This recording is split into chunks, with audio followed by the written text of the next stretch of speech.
All right.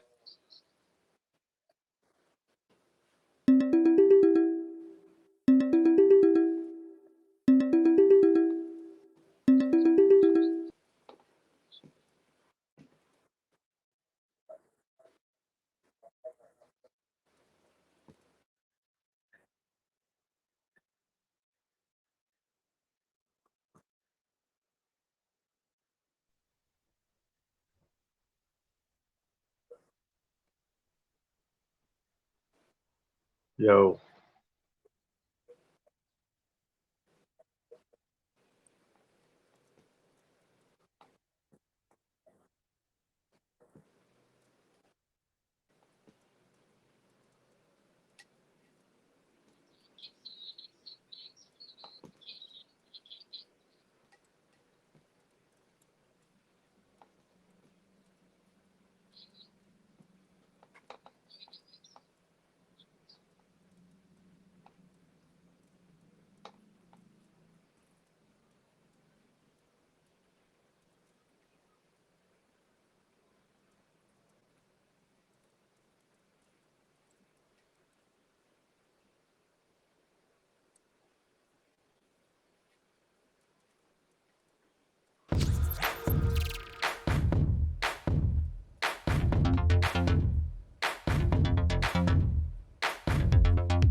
We should all crowd together somewhere to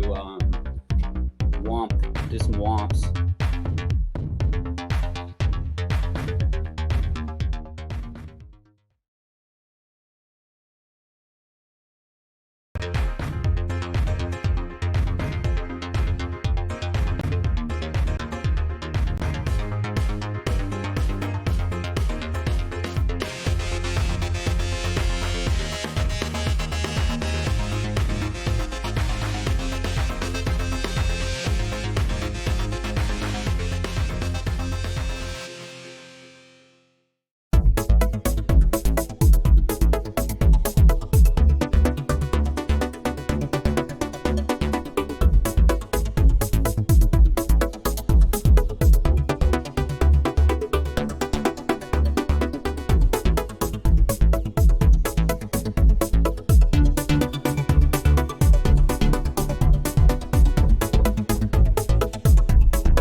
I'm gonna be brave.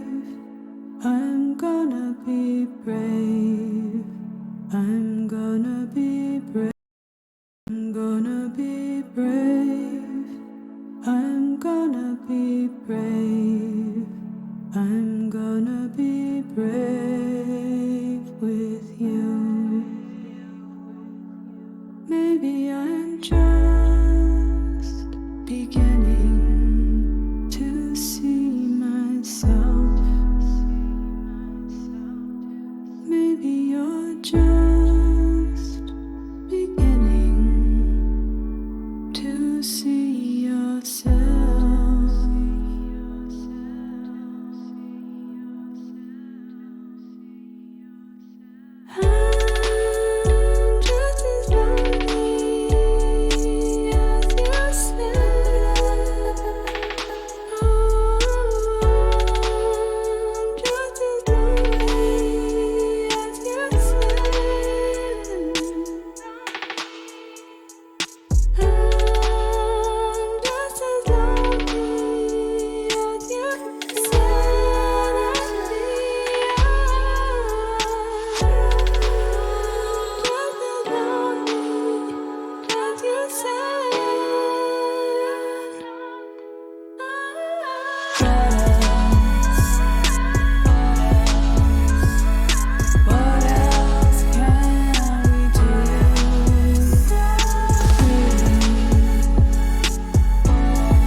to see the truth of me and you. We're just beginning to look. Oh, we're just beginning to look.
There you are,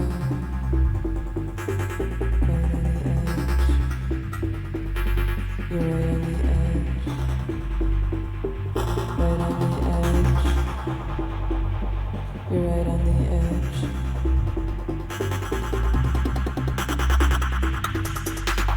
There you are. There you are. There you are. There you are. There you are. There you are. There you are. You're right on the edge.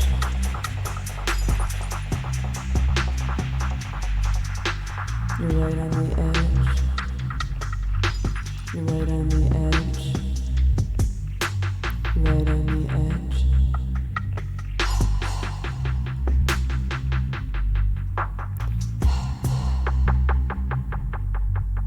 Right on the edge.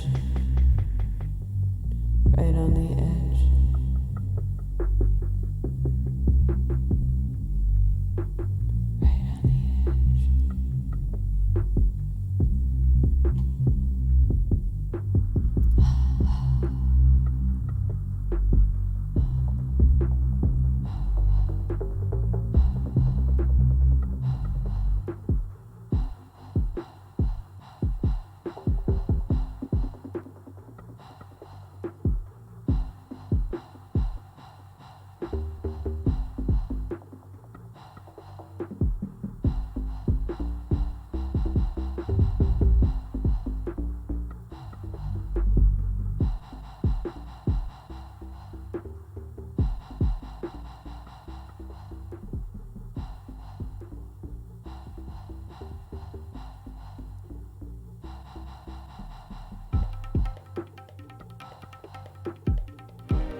Right on the edge.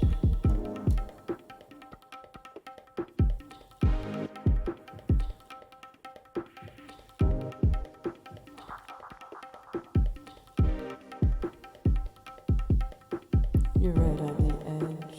You're right on the edge. Right on the edge. Right on the edge. Right on the edge. You're right on the edge. Right on the edge. Right on the edge. Right on the edge.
Thank you.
I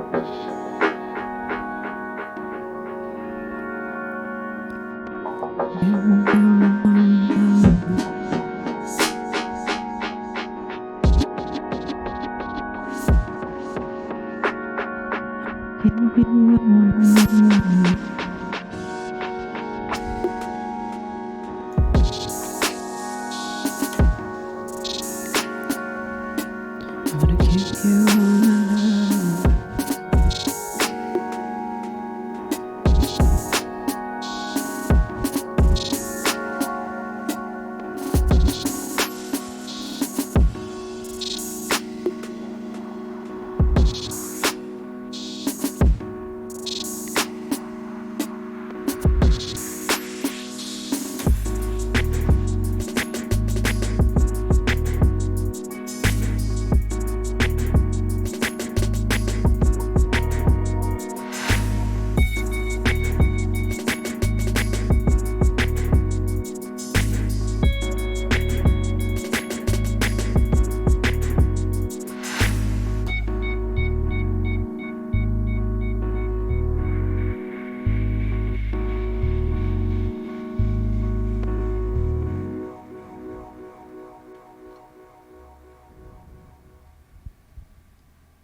Come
brave with you.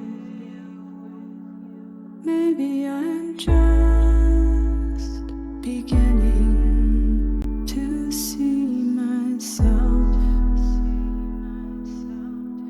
Maybe you're just beginning to see yourself.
You're right on the edge.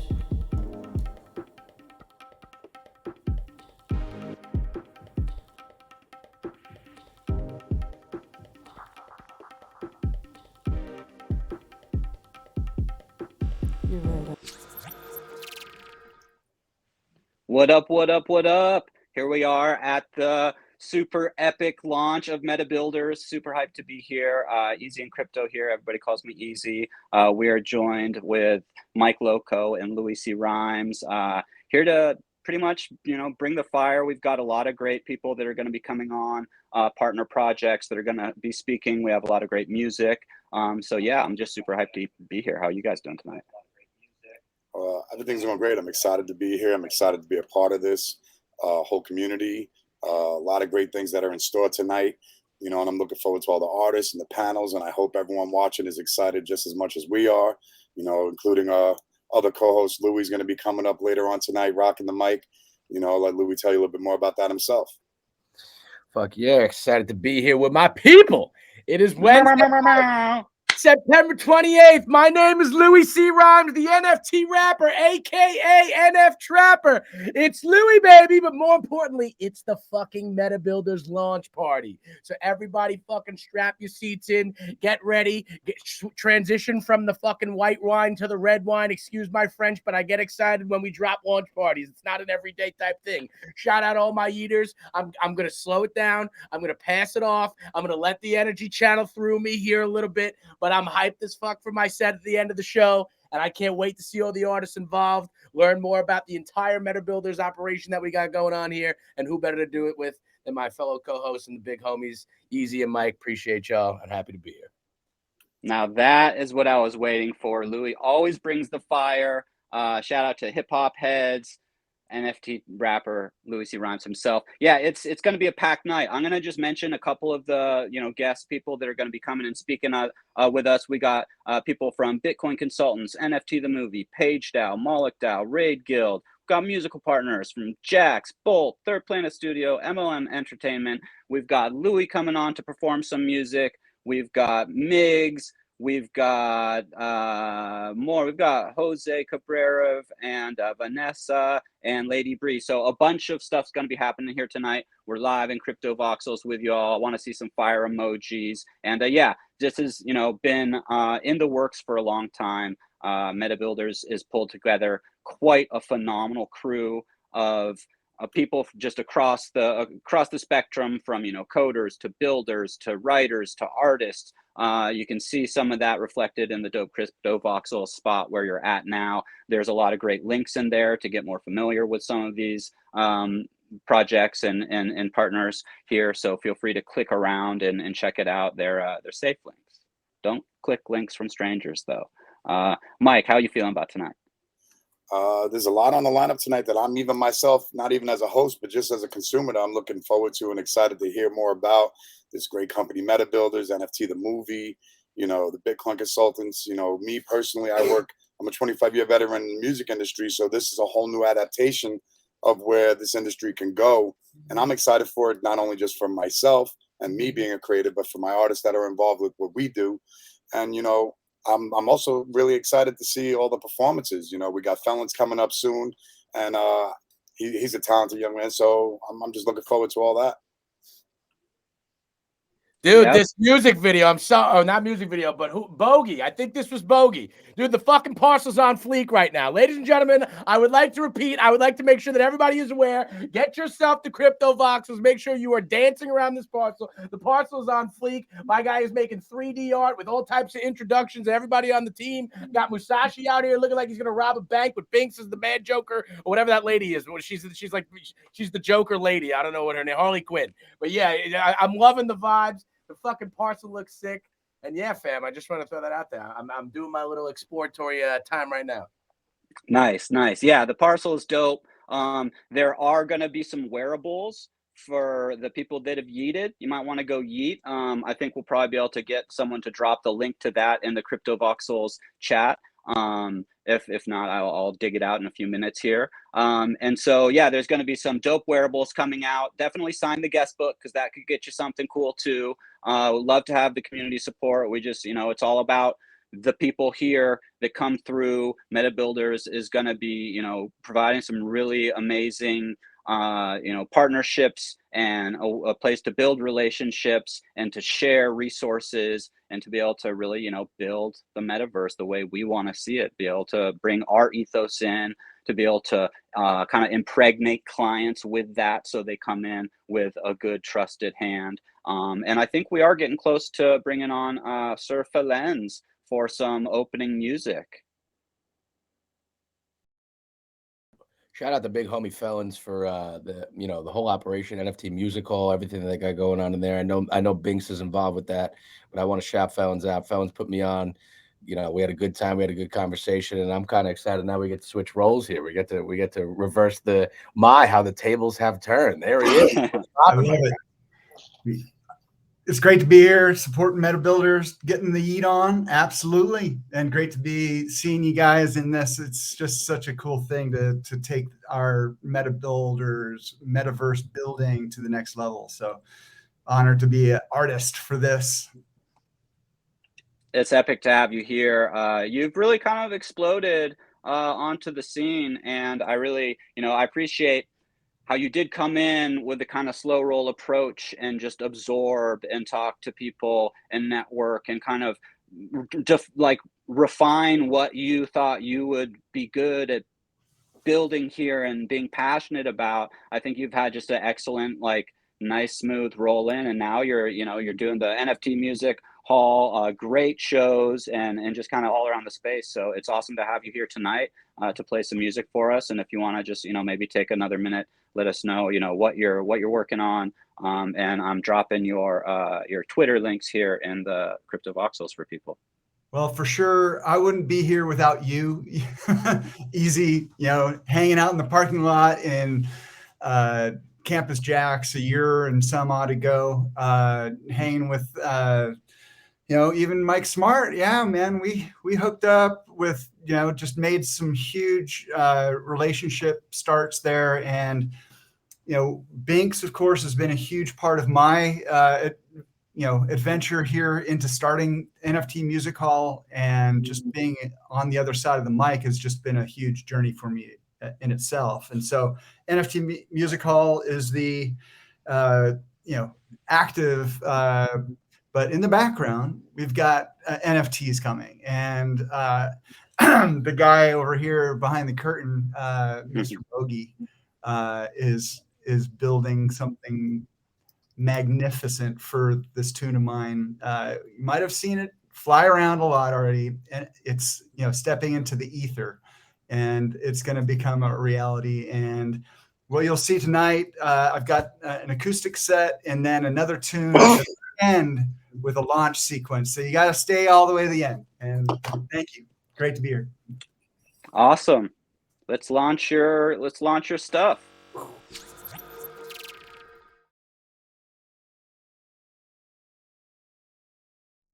right, Meta Builders, it's YEETER time.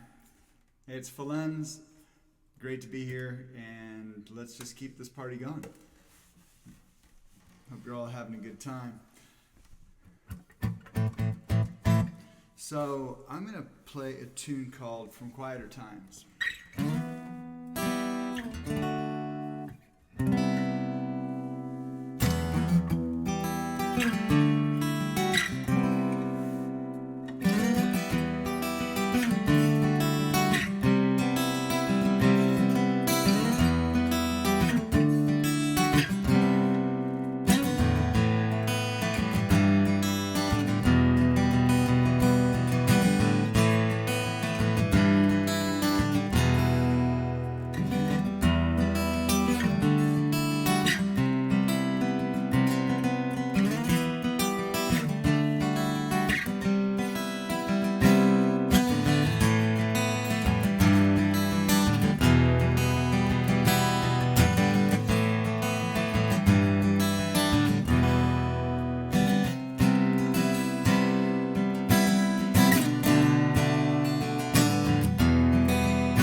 tune called Setting the Scene.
So I'm going to play another tune, which I'm trying to work out the lyrics for it. And got somebody I'm going to work on that with. Hopefully she's in the audience.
here's a tune called Wrangle Jangle.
First stage.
Keep the launch going.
That was Sir Felons himself. That was an epic set, bro. Awesome work.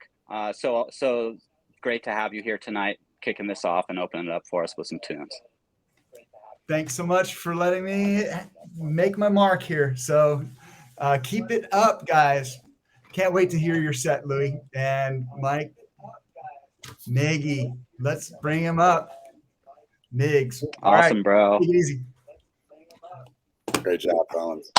It is time for the Meta Builders crew themselves to hop on the stage with us.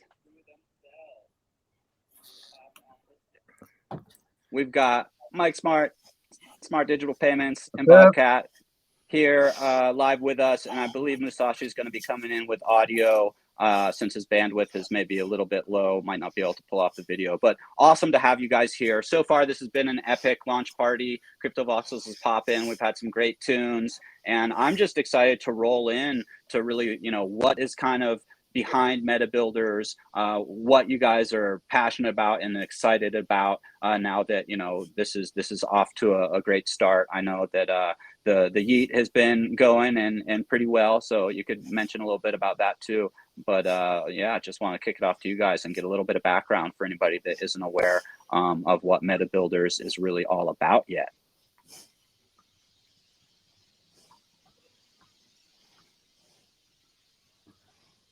Mike, you're muted, or Bobcat. Hey, sorry about that. I had to run up and turn off my TV. I was hearing an echo here.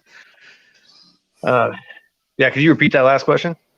The metaverse echo. Yeah, I just wanted to ask, to give a little bit of a little bit of background about, what Meta Builders is about, kind of, some of the reason to try and put this together, and just a little background from yourself and Meta Builders just to start it off.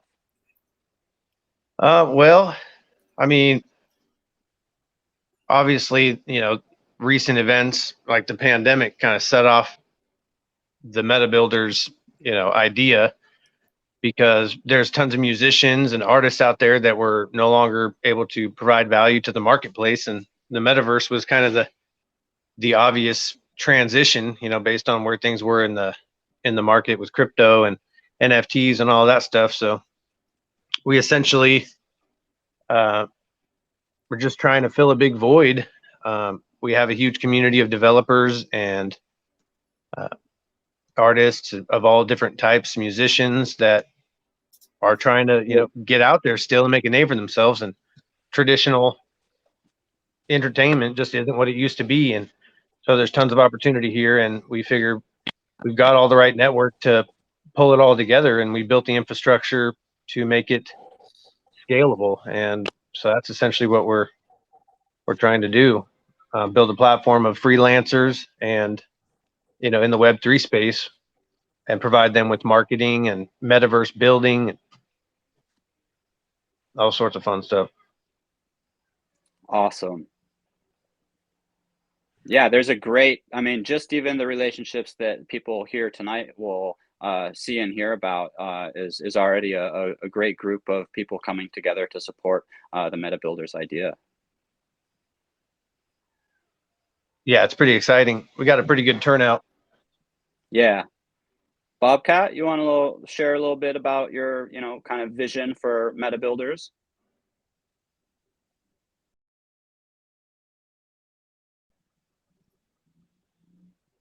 Sure. Sorry, I was muted. But yeah, just happy to be here. Excited for Meta Builders. But yeah, we have a great group of artists, builders. The sky's the limit for us, as for what I see. We can build or design anything from. In Web3, we're really gonna take it to a different level, I think, with the team that we have with Page DAO, all the other different partners that we have. It's just really amazing what we built. Absolutely. Well, let me ask you guys, Mike. Let's break down the process a little bit for, I'm sure we have a lot of artists in the room here locked in watching. What would be some of the beginning steps that you guys would use with Meta Builders to start the process with an artist looking to make that jump into Web3? Can you just give us a little layout on what that looks like? Well, that the highest value that we have for artists, like musicians specifically, is things like photorealistic avatar creators. We can take a picture and put it on to an avatar and bring it into the Neos space, which is a different virtual space. But we also have events like this that we can throw, showcase artists in a new community, because there might be like 30, 40 people in the metaverse right now, but this is being streamed out to many different platforms on Twitch and Twitter and Facebook and all sorts of different places. So, there's a lot of new coverage there. Okay, Bobcat, you have anything to add on to that? Absolutely. Yeah, as far as new artists, we provide many different avenues, and also we can make NFTs, do music production. Louis knows, he does NFT music. We can do we can get them introduced to all that kind of stuff. Doing live productions. Any of that. So kind of full package, from wearables to music production to helping with getting some exposure. Sounds like kind of across the gamut. What do you think, Louis? Yeah, I was just gonna say, I've been fortunate enough to tap in with Musashi from back in the day. Musashi is obviously one of the big builders here in this project. We got the big homie Bogey behind the camera. Nobody gives that man enough credit, but shout that big dude out. I'm already tapped in with them. You guys are talking about human realistic looking avatars. So Musashi, if you're in Crypto Voxels right now, it's kind of cool, right? Musashi's one of the builders. Well, you can see he made my head. So the head that is on Louis Baby on LouisCRhymes.eth. If you're in Crypto Voxels and you see me, I'm dancing up near the top. because I like Bogey's 3D ad. I fucking love that thing. I like looking at it.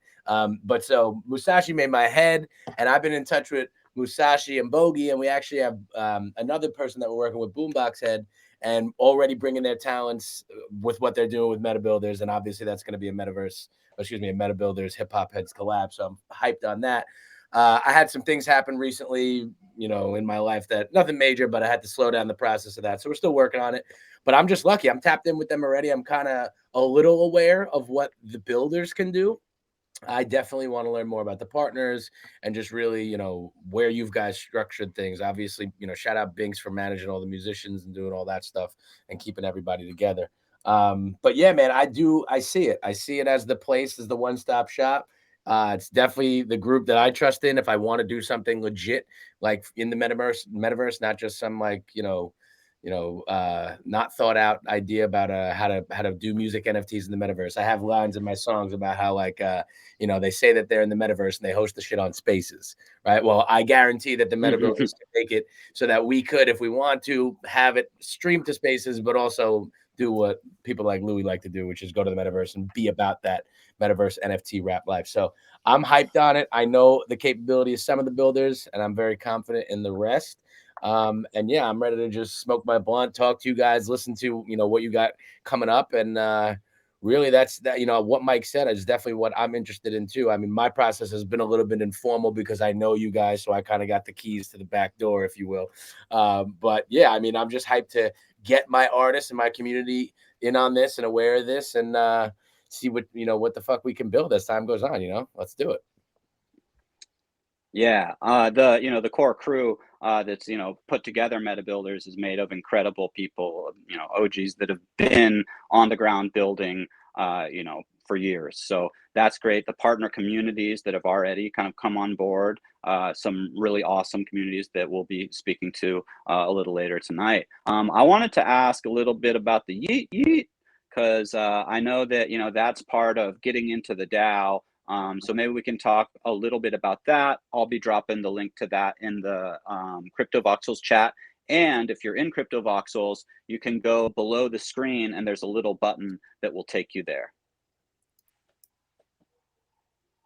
Mike or Masashi or any of the crew, you want to talk a little bit about that and some of the rewards for taking part in the Yeet and all the goodness.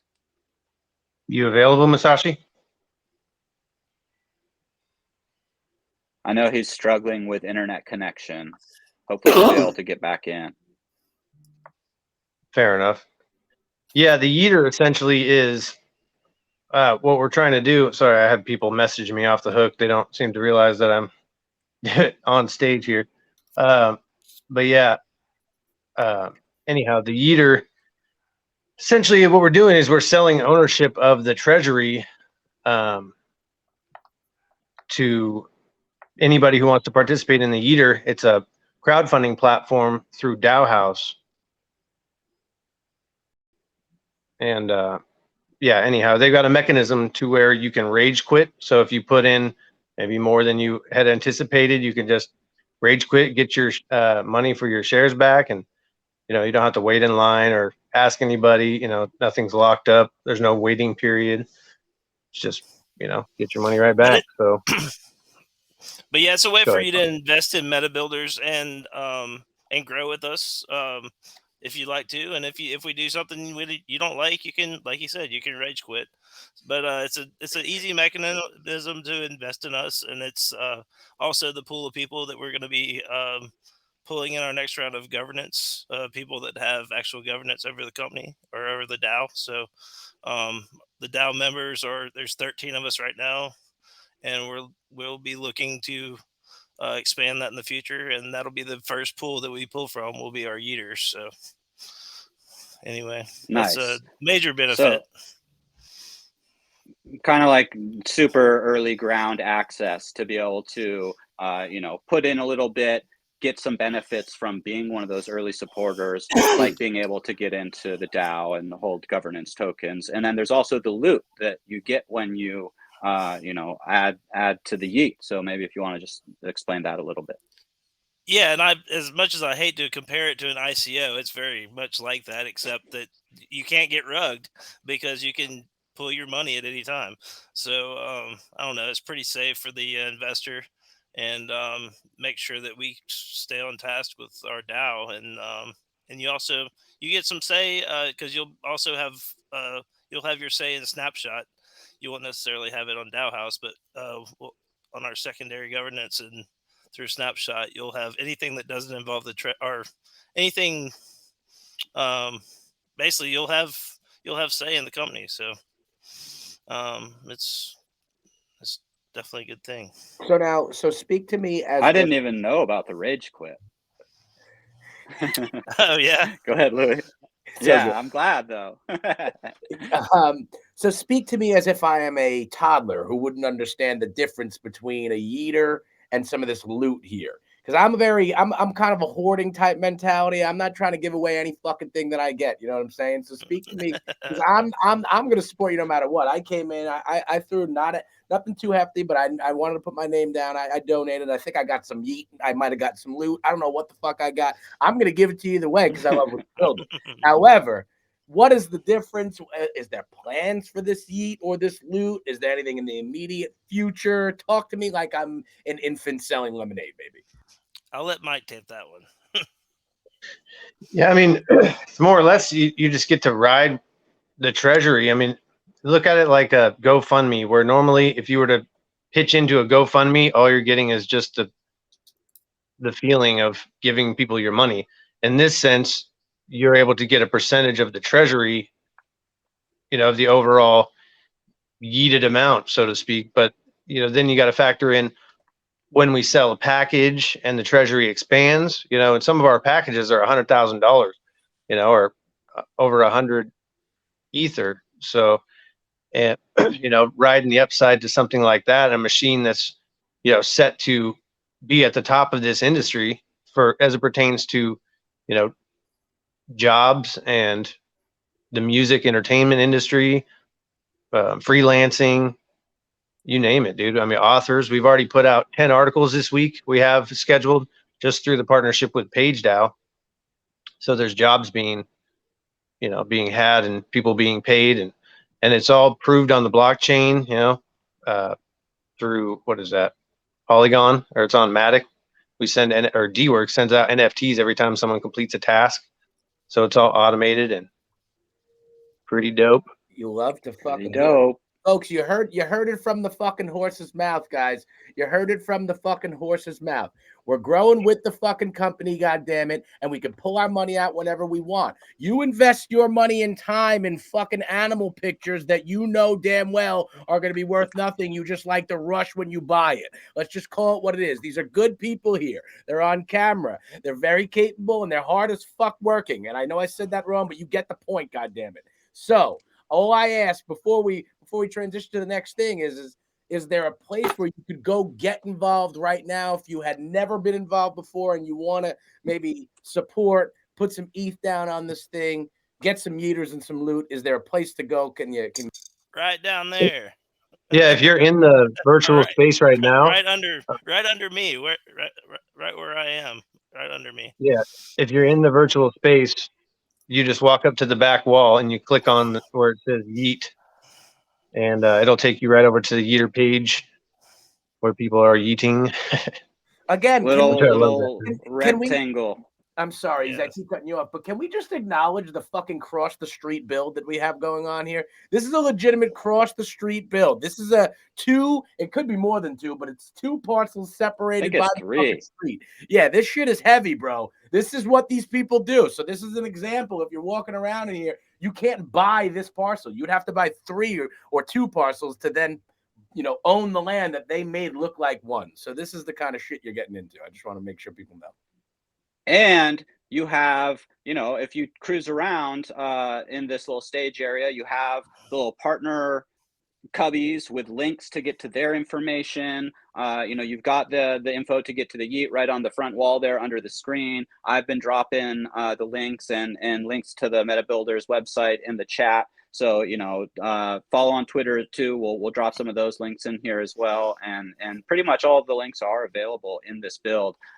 Yeah, it's incredible to think that, you know, to kind of follow up on Louis with, you know, like, how do you get involved? Well, then how does, let's say somebody is a wearable designer, or they, you know, they're a great musician and they want to be kind of part of the package. Like you have a package that's 100K, that might be building, you know, a build like this, multiple structures. It might come with wearables, and it might Multiple come metaverses. with events like live music. So how do people kind of get involved with that? Is that through the Discord, the website? You would go to the Discord, discord.gg/metabuilders. And yeah, there's a whole mechanism in there where when you enter, you pick your roles, whatever your skills are, if you're an artist or writer or whatnot. And then when you know, after you choose your roles, you'll be able to engage with other people with the similar skill set that you have, and be able to be engaged with based on your skill set. So if we need a writer, we just tag, hey, writers, you know, check it out. And we have a bounty board that we set tasks, and people can claim the bounties. And they're all separated in this area on the Notion as well as in DWork, so that people can, you know, access these bounties based on their skill levels and trust levels as well. We're trying to make it to where we token gate people with NFTs, so that if they've been around a while, they get more, you know, access to higher quality projects, and because we know we can trust them more. But if they're just brand new freelancers, there's a verification process. It's a slow roll into, you know, getting those higher quality projects, because we want to make sure that we're not only are we working with people that we can trust, but we're working with people who know what they're doing and have done things for us before. Plus, That's we a have to spend great our way to time kind of reviewing it. yeah, So that's a great let way me to ask sort you of something. build your reputation. Let me ask you something, guys. So like two of the big words that pop around a lot when people go into the space of Web3 and NFTs, and those two words are smart contracts and utilities. So what can we dive in now on what you guys can help with assisting and getting a proper smart contract done and assigning utilities to projects? Can you like take us down that road a little bit on the process of, you know, what you guys do and what you guys are planning to do in a 2-year plan? I don't know if I have the capacity to think about 2 years from now. Right now, to be honest, this place is like a 3-month window, and like it's 10x'd. So we'll start with now and what we have capabilities to do now. We have a partnership with Raid Guild, but we also have some internal devs that we work with closely, the people who've built our website and the UX on our website, which is Luxumbra. If you look at the side screens there and you see the people rolling by, he's who built our website. But anyhow, we also work with Raid Guild to build these smart contracts. So if you were to buy a package, or specifically if you just wanted to work directly with the devs to create a DApp or something like that, then we could do a custom package. But essentially, you would just go on our website, order the package that you need, and you know, read the description of the package. If that's what works for you, then get that one. Otherwise, if you don't find something that's good for you, you would talk to us, and that would bring you into our Discord again, where we would, you know, feel you out, see what you needed, and basically you know, kind of make like a custom package to admit to the needs. yeah, basically. I mean, ideally, we would get people who are ready to roll. They just don't know what they're doing, but they've got a budget ready to, you know, enter this space, and we would hook them up with the whole shebang. You know, the photorealistic avatars. We got wearables in voxels as well, so that they're set up in multiple virtual spaces, depending on what their audience needs would be. We can switch up, throw a party in Neos. We could throw a party in voxels. You know, wherever they need to be. And I like the functionality of voxels right now because of all the token gating. And I mean, as you see, it's like a 3D website, you know. But anyhow, you know, distribute wearables to people's followers, so that, like, I'm rocking, and if you look at me in the metaverse, I'm rocking It's Louis Baby hip hop heads gear, and it's dope. So am I. And Yeah, that's the I'm seeing way, a I lot of mean, cool stuff. I think we even got Raphael from the Ninjas Hurdles over here chilling. So it's yeah, really, it's fun, you know. It's fun, and it makes it, you know, it's an interactive experience that's not just boxes. It actually makes it enjoyable and fun to look at and interact with. You know, Louis' head, you know, that's amazing. You know, and I think what you guys are trying to do, and that's why I'm asking certain questions, because I'll speak on from more like from the artists who don't know. You know, so I want to get the questions that they maybe be afraid to ask, and they're hearing all these things, like they're going in these Twitter spaces, and everyone's an expert, and everyone's saying things like smart contracts, utilities. Oh, we're gonna have you do this and do that, and I think it's great. You know, from my conversations with you guys and what you're saying here, that you're looking to basically, essentially, help them with every step of the process and make sure that it's done correctly within what they're doing with their budgets, and they're not led astray. And you're making it fail safe to where even if they get invested in the DAO, like you're saying, if they feel some type of way, they can rage quit. You know, and the other forbidden word, that word rug, how it's literally impossible to be rugged with all the influences these days that are exploiting and taking and having that safety of against that word rug. All these things are just, you know, amazing. And I want to just get more out of you guys to elaborate with these artists that are watching, so they can feel the security and the comfortability to learn more about what Meta Builders is doing, and understand that you guys are representing what I feel is a safe haven for not just music artists, but creatives in general, going through that process from creating the digital assets to, you know, helping organize moderators on Discord and understanding rolling out a project and all these things. And you're there to facilitate every step of the way. I think it's a great idea and a great concept. And I think you guys are awesome for it. Yeah, because honestly, Discord's about as Web 2 as we get. I mean, everything else we do is Web 3, pretty much.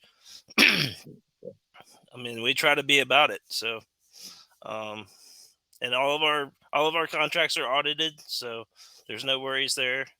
All of our partners' contracts are audited, so yeah, we're trying to be legit for sure.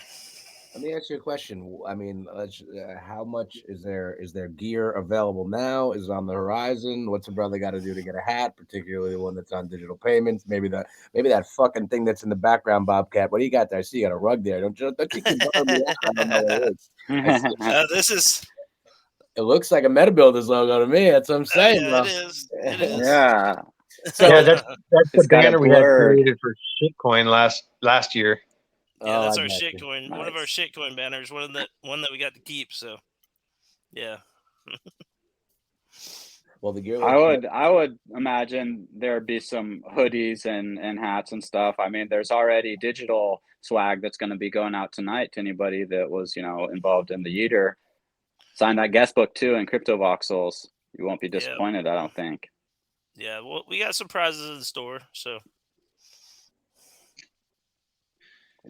It's awesome to get to hear you know, a little bit about this from you guys. I think we are pretty close to rolling into some of our partner affiliates.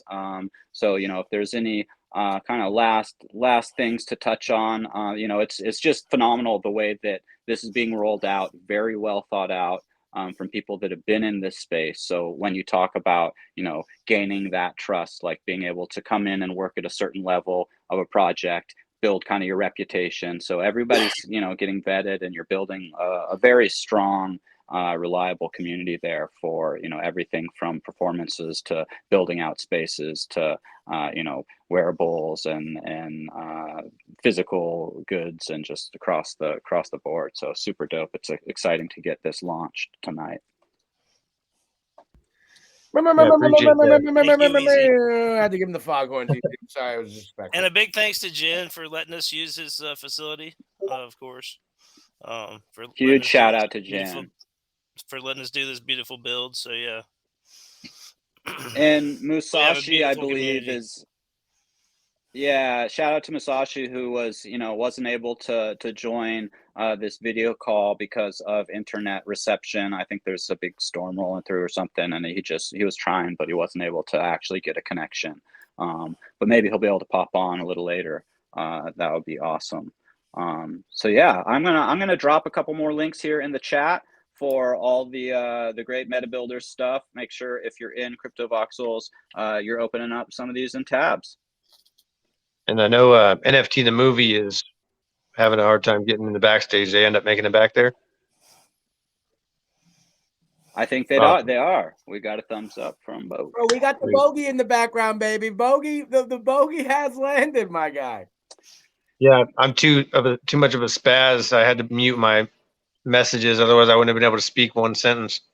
Dude, this kind of Sensory shit, overload. Coming in.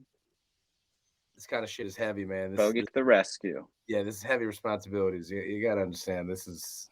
I'm a teacher, so it's like the same thing. We set up the fucking smart board. There's like 28 kids in the room. Difference is that here we got way more than one smart board and 28 kids. Yo, the crypto voxels right now looks like a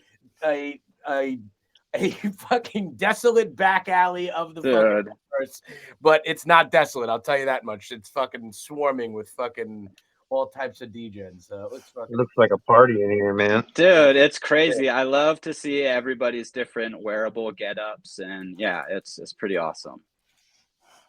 Yeah, dope as fuck. All right, MetaBuilders crew, much love. SDP, Mike Smart, Bobcat. Big shout out to Musashi as well. I think we are going to roll into the next segment here. With Bitcoin consultants and hopefully NFT the movie as well. I think made it in there. Awesome. Peace. All right, folks, stick with us here for a moment and we'll be bringing on some more guests. For now, let's see some fire emojis in the crypto voxels. Should give him some early. Picture me up at the top, though. Watch me from in the top, bro. Camacho. I got flow. They can't shit like a rock show. Stadium filled with the pot smoke. Pay with the Picasso. I'm hot, though, like hot coals, like oil on the top of a hot stove. I got smoke. You wanted them both. Honestly, got at the Costco. They got flow. Look, limited. I got my sauce and tomato. Well, God knows it's his plan. They like to give him Toronto. Won't stop till they're bringing my shit in the screw and name of the drop, though. You better believe him. Better on me. Flow is not on a regular lead. The way that I flow is an open and slide and smoke. You better go get in the street. I'm heavy and deep. Like a secret that's better to keep. A genuine treat. You wouldn't believe it, like vegetable meat. The smell that'll be like a chop shop, killing a shit like a got shot. Your stack drop, then ride with you because they want to see it in my hot rod. So unlock, cause I got the kid of the game like a lockbox. Don't pop locks on my block, but we get a popper like pop rocks. You heard? It's the Meta Builders, baby. Shout out my wife for calling me mid set. You love it. Louis C. Rhymes, the NFT rapper in the house, busting live. Looks like we have a couple people joining us. I see Epic Dylan from Page DAO. Yippee, whippy. What's up from deep in the heart of Texas? There he is. Great to have you here. We should almost just bring on, it looks like Mike Smart, SDP, might still be on. He's just probably joined us too.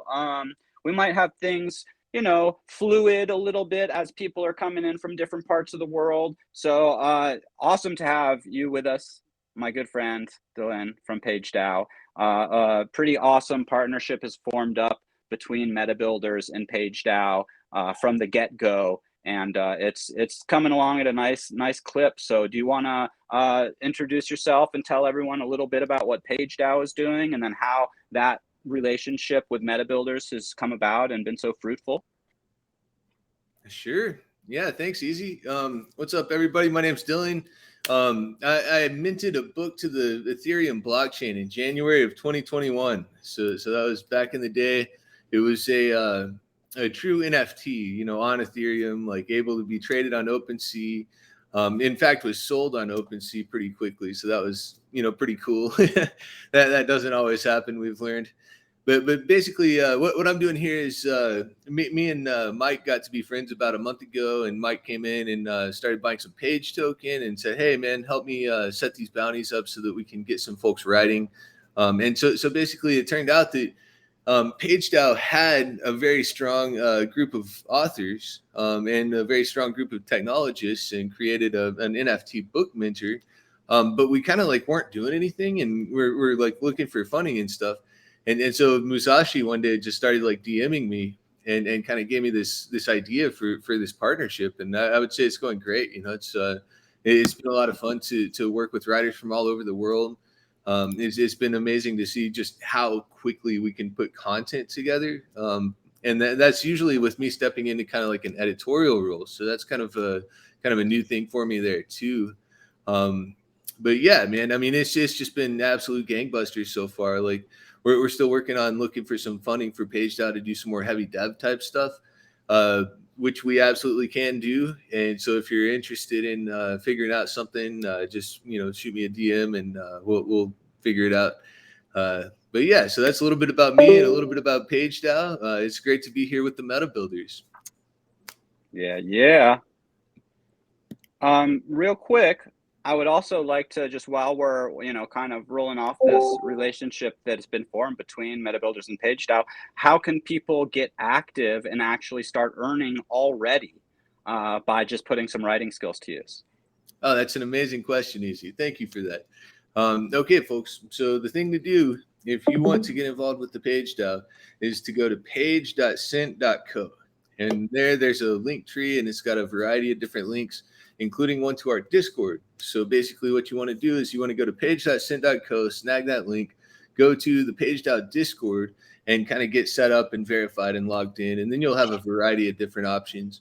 One thing you could do is go pick up a PageDAO membership NFT, and that grants you access to members-only content in the Discord, and also gives you the ability to mint whatever you want to our minter at mint.nftbookbazaar.com. So if you've got a book, or if you've got a track, and you make like a thing with some lyrics on it or something, you can go mint that as an NFT to the Polygon blockchain, and it shows up as the README Books NFT Books collection. So yeah, I mean that would be where I would start. I mean, you can also go from Discord to DWork and do bounties. And so like if you're maybe not the author of a book yet, but you consider yourself a writer and you want to start getting your feet wet and get some gigs and figure out how to do stuff, and maybe you're Web3 familiar already, we definitely have bounties pretty much every week coming up. We try to do one each weekday at least, so really kind of scaling up a little bit, and you can come dip your toes in the pool. Pretty awesome. Multiple ways to stack some page, and also be able to, like you mentioned, the DWork bounty board. If you come into the Discord and you head over there, there's bounties up from Meta Builders where you can get paid out in page as well, which is really cool. Mike or Louie, any questions you guys want to roll on our good friend Epic Dylan here? Yeah, so Epic, let's rewind the clock real quick. What drove you into this field? What made you want to get even involved in this? What was the golden apple that drew you in? What was that ooh shiny moment that was like, hey, this is what I want to do. This is what has my interest. This is what got me excited about doing this. Let's go that route. Of course, that's a phenomenal question. Yeah, Cent. Believe it or not, I actually mined Bitcoin back in 2011. So I was actually familiar with crypto, but I bought the arguments about how it would be economically counterproductive to pay for the power for the miner, because I was an idiot back then apparently. And so anyway, I just totally quit mining Bitcoin, lost the hard drive, everything's gone. But 2017 happened, and now I was talking with my friends at the coffee shop about it and stuff, but I never got involved until about 2020. And at that point, what happened was I went to Cent, and I was a writer. I wanted to write things and get people to read them. And essentially, the way that I did that was I would post to Cent, and that's how I met Easy and Crypto, among many other folks. And so it was all very social. I started off trying to write Medium articles about philosophy during the pandemic, and that was tough to get an audience for. I did build a little bit of a following there, but I started writing about crypto because I could get so many more reads. So, and I don't know if it's the Discord noise, but it is a little bit. There's something. Sorry. Gotta go to stream mode, brother, but it's all good. We love you anyway. So you mentioned the word gigs. I'll be honest with you. I mean, I'm not familiar with writers and how the process of that works at all, in terms of monetization. And I don't even, I mean, if we have to deal with fucking Spotify, you have to deal with getting people to read books. So God bless you, like that's fucking a whole nother thing. But so what does a gig look like? And if it's a stupid question, you can say, Lou, it's kind of a silly question. It's all right. I could be told. But so what does a gig look like? Maybe is there any difference between a Web3 gig and a Web2 gig? Like, just lay it out there for me as simply or complex as you like. Hey, of course, man. Yeah. So really, there's nothing to it. I mean, we have this wonderful tool called DWork, and it has a Web 2 equivalent called Trello.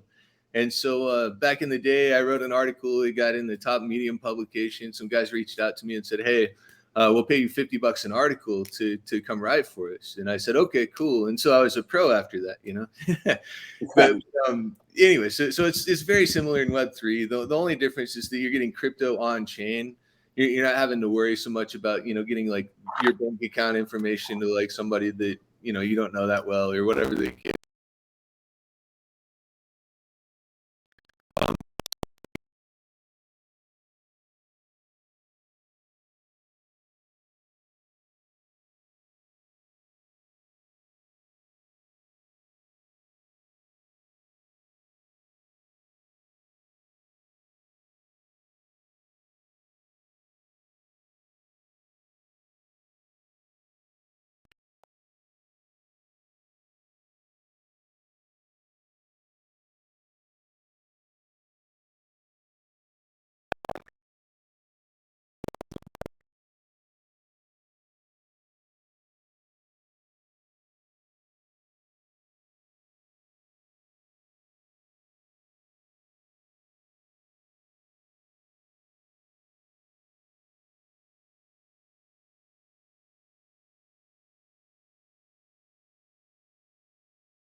in Web3 for writers. And also, I mean, the, you know, kind of one of the catalysts for PageDAO was the struggles to even get published and get seen and make anything from the sales in the, you know, Web2 standard publishing world. So that is a huge, huge bridge to gap, trying to, you know, put the technology together to make it work. Like you said, I still have the book. Of course you still have it. It's an NFT book. It's not a paperback that got lost or lent to somebody or that you could never resell and that wears out. This is an NFT book. There could be unlockable audiobook tied to that. There could be wearables. There could be access to a reader's club, to an author's club, to a signing. I mean, it goes on and on. So, I mean, if you want to just touch on what are some of the benefits of releasing an NFT book over trying to publish like by yourself with Amazon or something? Right on. Yeah, I mean, Amazon charges quite a bit in terms of fees. Even a lot of traditionally published books don't actually sell very well. And so the thing is, as a writer, you either get an advance or you get royalties. And royalties, you know, eventually cover the advance, hopefully, like in a traditional publishing, you know, setup where you do get the advance. But if you're self-publishing, what you're doing basically is giving up the advance in return for just like a straight cut of the royalties. And most self-published authors who put a book out there sell 5 or fewer copies of that book. So it is totally grim. There's been a lawsuit. The Biden administration is basically saying that Penguin Random House and Simon and Schuster shouldn't merge because it'll create like this 50+% you know, industry giant in publishing and just make it really hard for, you know, not necessarily new authors to break in because it's already really hard for that, but they're worried that the top authors are going to have less opportunity to do as well. And so there's a bunch of really weird stuff, and we don't really need to necessarily get into any of that. But basically, with publishing, you do have an industry that is, I mean, you could call it probably opaque, kind of at best, right? And difficult to break into. Like most everybody who writes a book does not get anywhere as a result of having accomplished, you know, that difficult thing to do. So basically what we try to do is we want to take Web3 and we want to look at the technology that we have and we want to really accurately assess the benefit that gives us. And basically like versus a paperback, you know, the cost is orders of magnitude lower to make an NFT on the Polygon blockchain than to make a paperback book, much less ship it anywhere, right?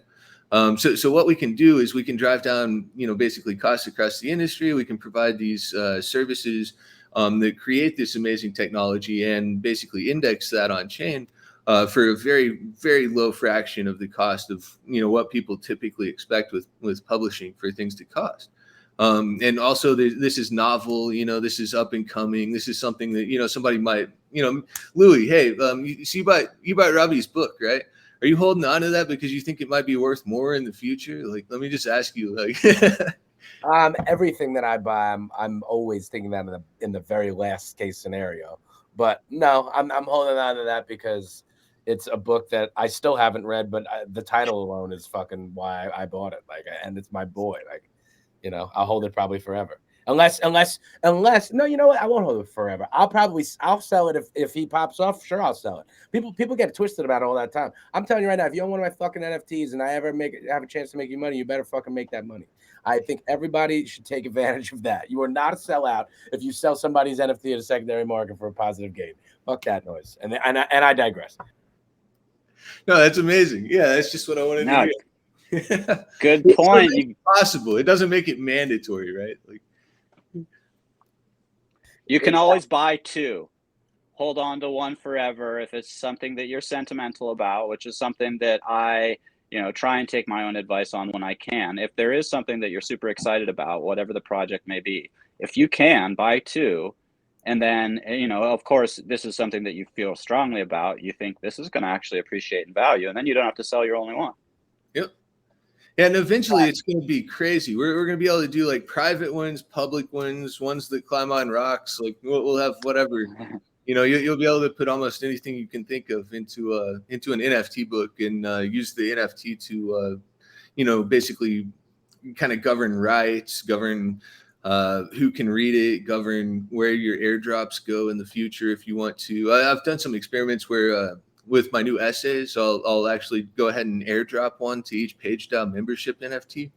So if you've got the PageDAO membership, you should be getting the official PageDAO essays as they go out, just like airdrop to you on Polygon to your ETH address. So that's kind of like a dope thing you can do. I've been saying for a while that I think the Polygon or the Cosmos validators should start doing that to their delegate.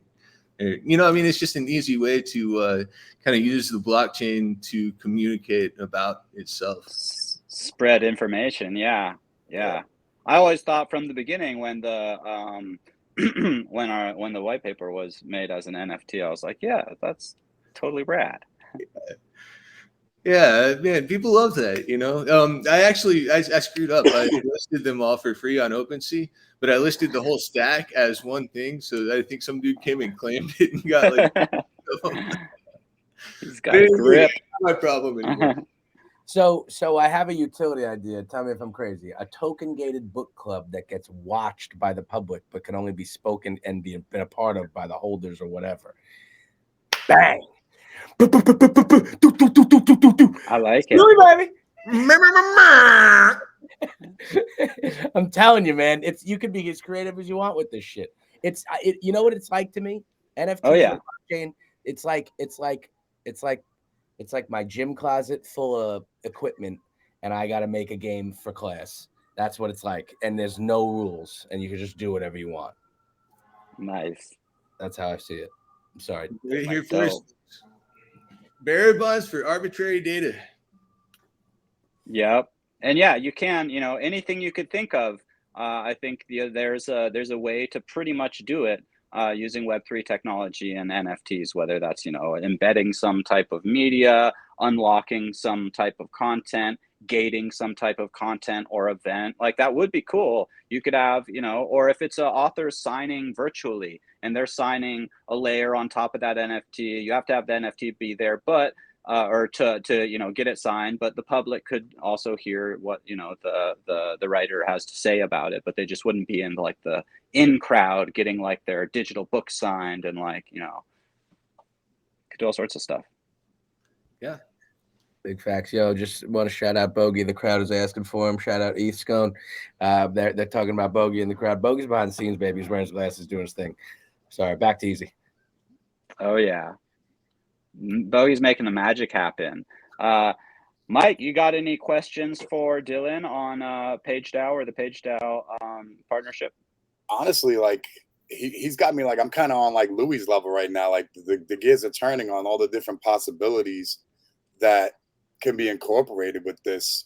You know, like you're bringing back some of the experiences that have been taboo. Like, I mean, we have book signings now, but a lot of like, again, on the artist interactions, like there is no more of that CD signing, you know, that in-person interaction.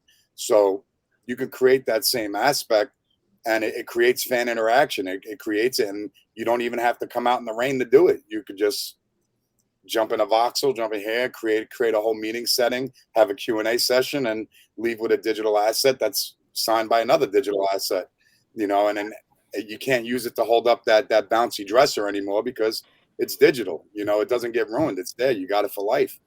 You know, so I think even just bringing back the fan interaction part with putting the creator with the reader or the creator with the listener, you just reopen that doorway to something that's been non-existent since 2012 when all the record stores and everything closed. And another thing that would be really cool that we've talked about some at PageDAO is for music drops. You're dropping an album. Well, but what about a really dope NFT book insert that has photos and, you know, information? You know, it wouldn't. You could go as deep as you want. You could have, you know, like interviews with the artist, or it could be, you know, something a little lighter, just the bio and this and that. But back in the day, every once in a while, you get like a higher quality album or CD, and it would have like a nice insert. There'd be like little stories in there and all sorts of pictures from producing the album. And so stuff like that can be brought back in a new kind of format as well. That 7-8 page CD insert with, you know, like you said, a little photo book involved, a little backstory on the songs, the people that were involved. You know, we're bringing back some of the things that have been missing that made it so much more inclusive.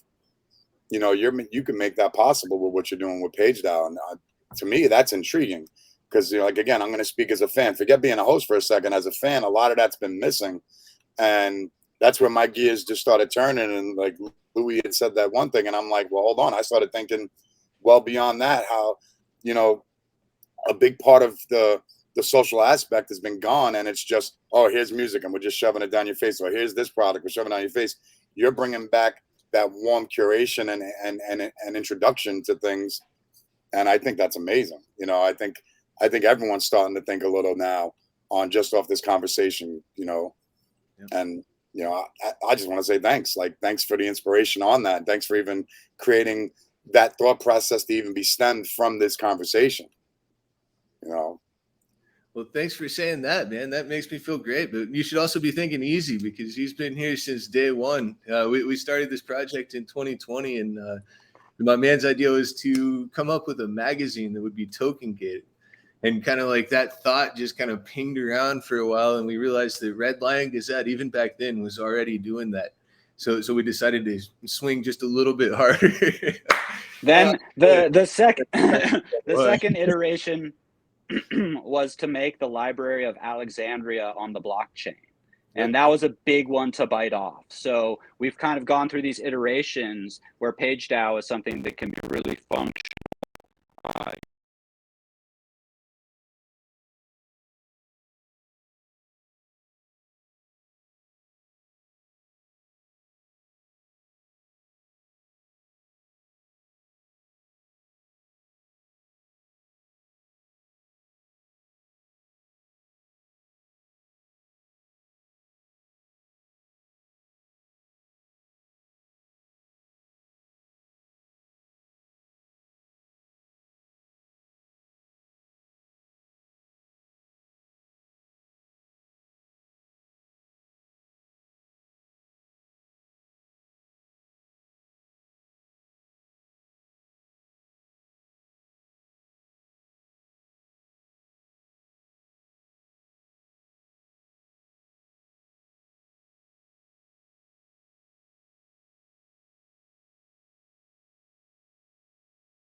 Yeah. And we have some more guests with us joining the fray. So welcome. I think we've got Bitcoin consultants in the house and NFT the movie either here with us or coming in from backstage. So welcome to the launch party. How you guys doing?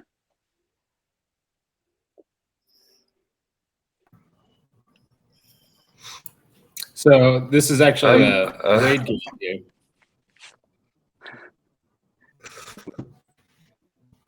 Yeah. All right. I'm Raid Deacon Guild. from Sorry, Raid welcome to the Guild. stage. So maybe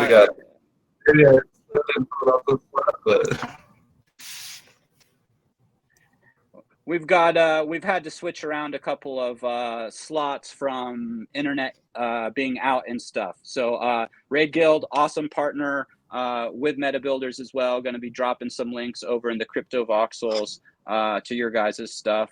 If you want to just tell us a little bit about what Raid Guild is all about and how that partnership with Meta Builders came to be and kind of what excites you about that. Yeah, I mean, it's cool to be here. I was just over at CryptoVox. I was watching the show. It's pretty badass, playing around, watching it, and there's everyone out there flossing and spinning and flying and doing all the things. Yeah, it's pretty cool to see that. Yeah. So my name. Yeah. I'm here with Aperion, which some of you guys probably already know. My name's Deacon. I guess kind of the founder of Raid Guild, or one of them. Same Genesis founder of DAO House and Metacartel. So been around the block a few times when it comes to DAOs, and excited to be here. Really excited with this, like, the Meta Builder thing that's going on. I think it sounds awesome.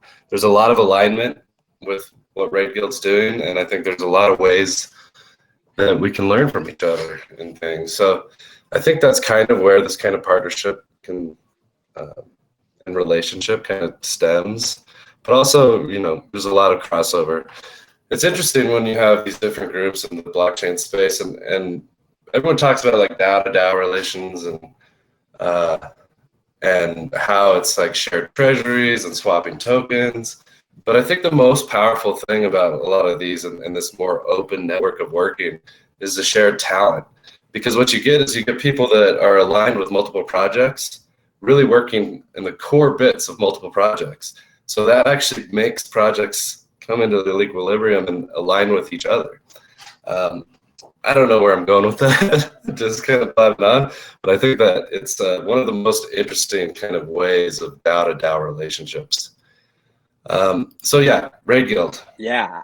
We're a service. I'd love to speak to that. Yeah. For sure. 'Cause, I'm kind of the cross-pollinator. I've spent a lot of time with the OG Meta Builders crew, a bunch of the Moloch Digital folks, which includes Bogey. Louis C. Rams. Yeah. So that's what I do. I'm a communicator. I like to play the games, right? We're all out here playing these new metaverse games and building interesting stories and creating lore. So I have been a huge fan of Raid Guild ever since I first kind of saw them out in the sphere. And what really attracted me was definitely the lore and how steady they are.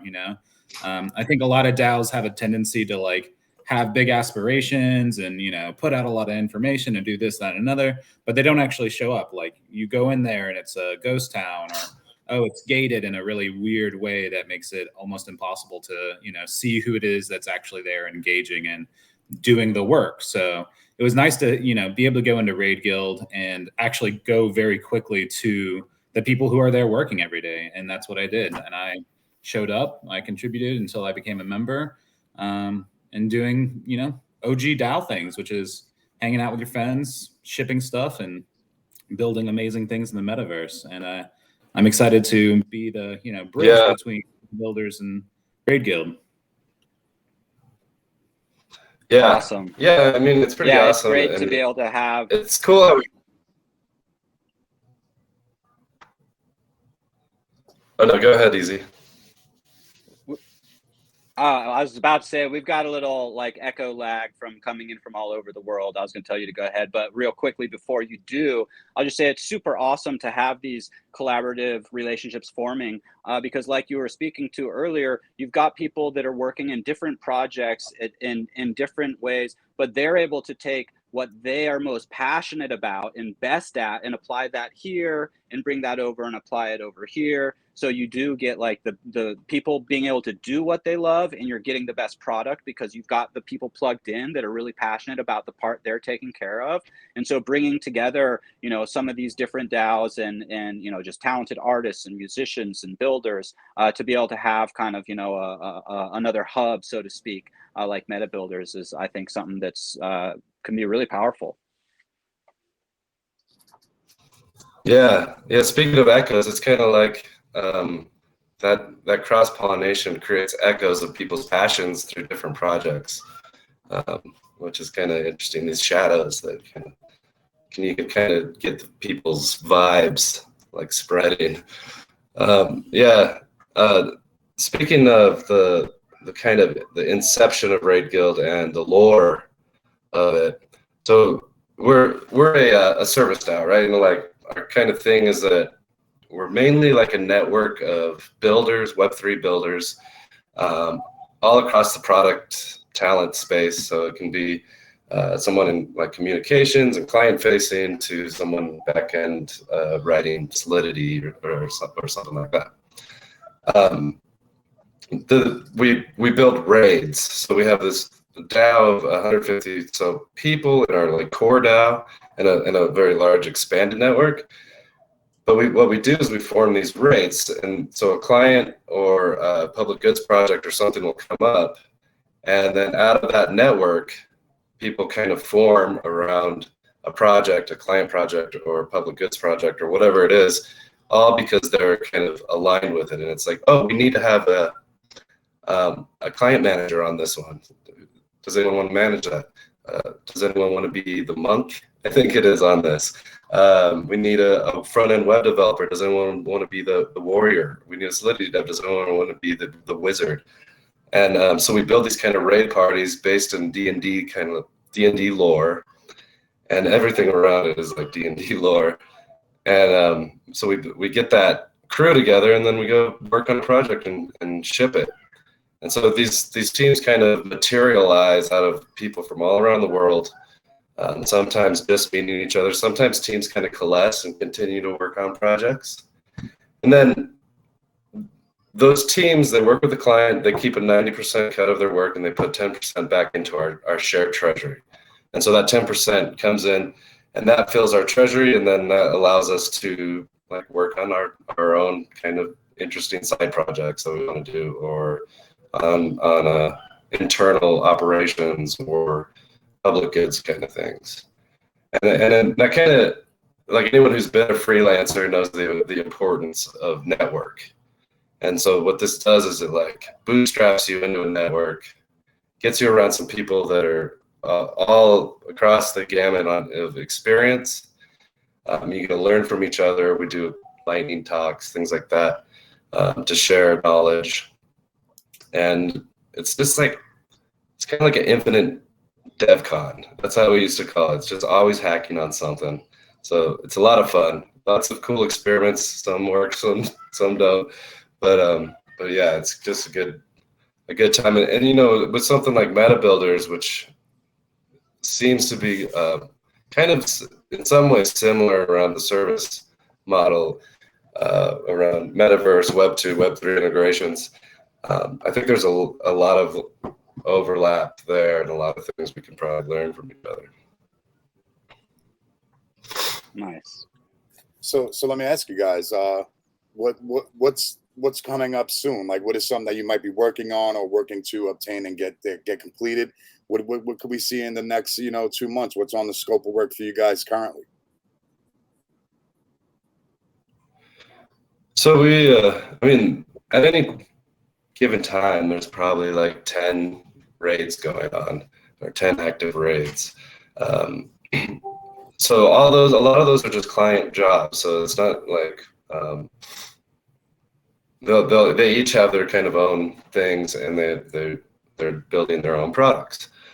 But internally, we're also working on different things. And what happens is a lot of times people will start working on something, and then it spins off into its own project. Like we'll have other guilds kind of pop out. There's like a marketing guild called Chill Shop. There's a couple of other smaller dev agencies that have spun out of it. They're all still kind of aligned under the Raid Guild banner. They're like bannermen of Raid Guild. And what that does is it's not like necessarily they're making tributes from their own private work back into our treasury. It's just more about spreading the kind of the community and the brand of what Raid Guild is.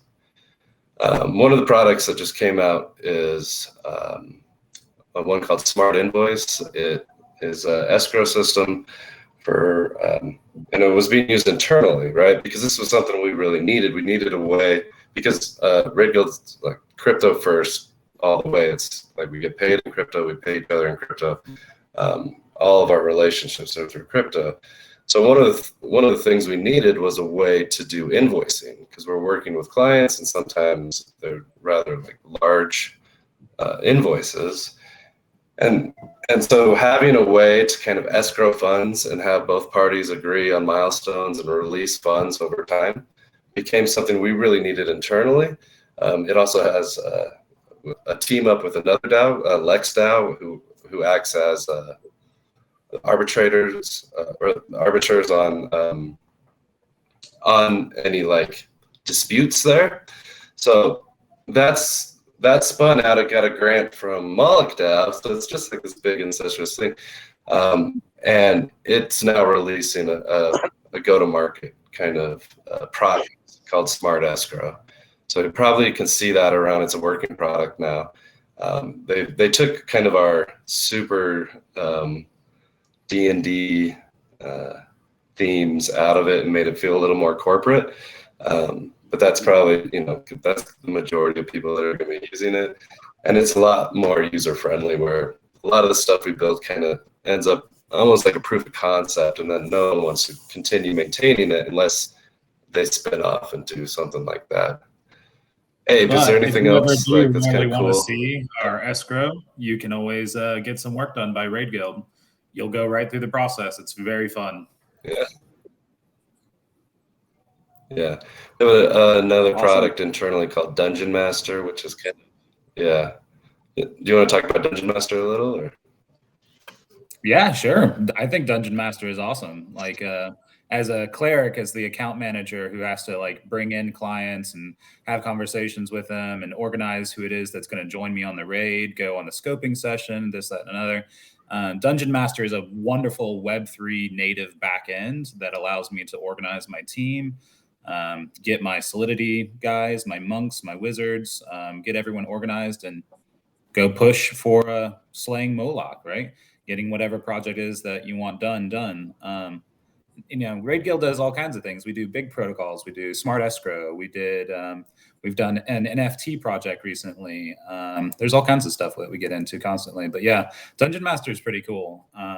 So it would be like, I don't know, maybe Deacon could explain it a little better. Yeah, no, I think that's it. It's kind of like a internal DAO organization tool. You can see what raids different members have been on. You can see what skills they have. And so you can it's kind of like a roster of everyone and all the projects that are going on. What was another one? Song and DAO. That was one that we did last. Go ahead. I was just going to ask, so that's like a product that other DAOs could use to help manage their internal kind of tracking of projects and organization? Yeah, exactly. Well, it's not other DAOs yet. I think it's still internal. There's some aspiration to productize it, white label it, kind of thing. So yeah, that may happen. Both those sound like really useful tools to have, both being able to deal with payment and having kind of that schedule with your in-between arbitrator. And so there's, can be more trust had there. And then also, on the organizational side, inside across teams, I mean, I need another app. Like I need a hole in my head between Slack and this and that. I've got like 6 of them because everybody uses a different one. So if we could have like Web3 integrated tool like that, please and thank you. Mm-hmm. Yeah. Yeah, those are Louis. I think the smart invoice is open, so you guys, anyone could go use that now, I believe. Cool. It's probably still kind of in a beta phase, but yeah, so there's just kind of a lot of cool things. What's up? I think MetaBuilders is finding a way to get it in their product cycle now. So we'll be trying to use it. Yeah. Nice. Yeah, I'm like taking notes here. I'm like, okay, smart invoice, Louis, you got anything for these guys over at Ray Guild? Nah, man, I was gonna hit them with I needed examples, but they gave me examples. It was cool. It's mad intricate. I was on the website. It looks very clean. You'll have to see it. You'll have to see a clean presentation. Simply put, understanding what the packages are. So I'm with it, and excited to see what can be built.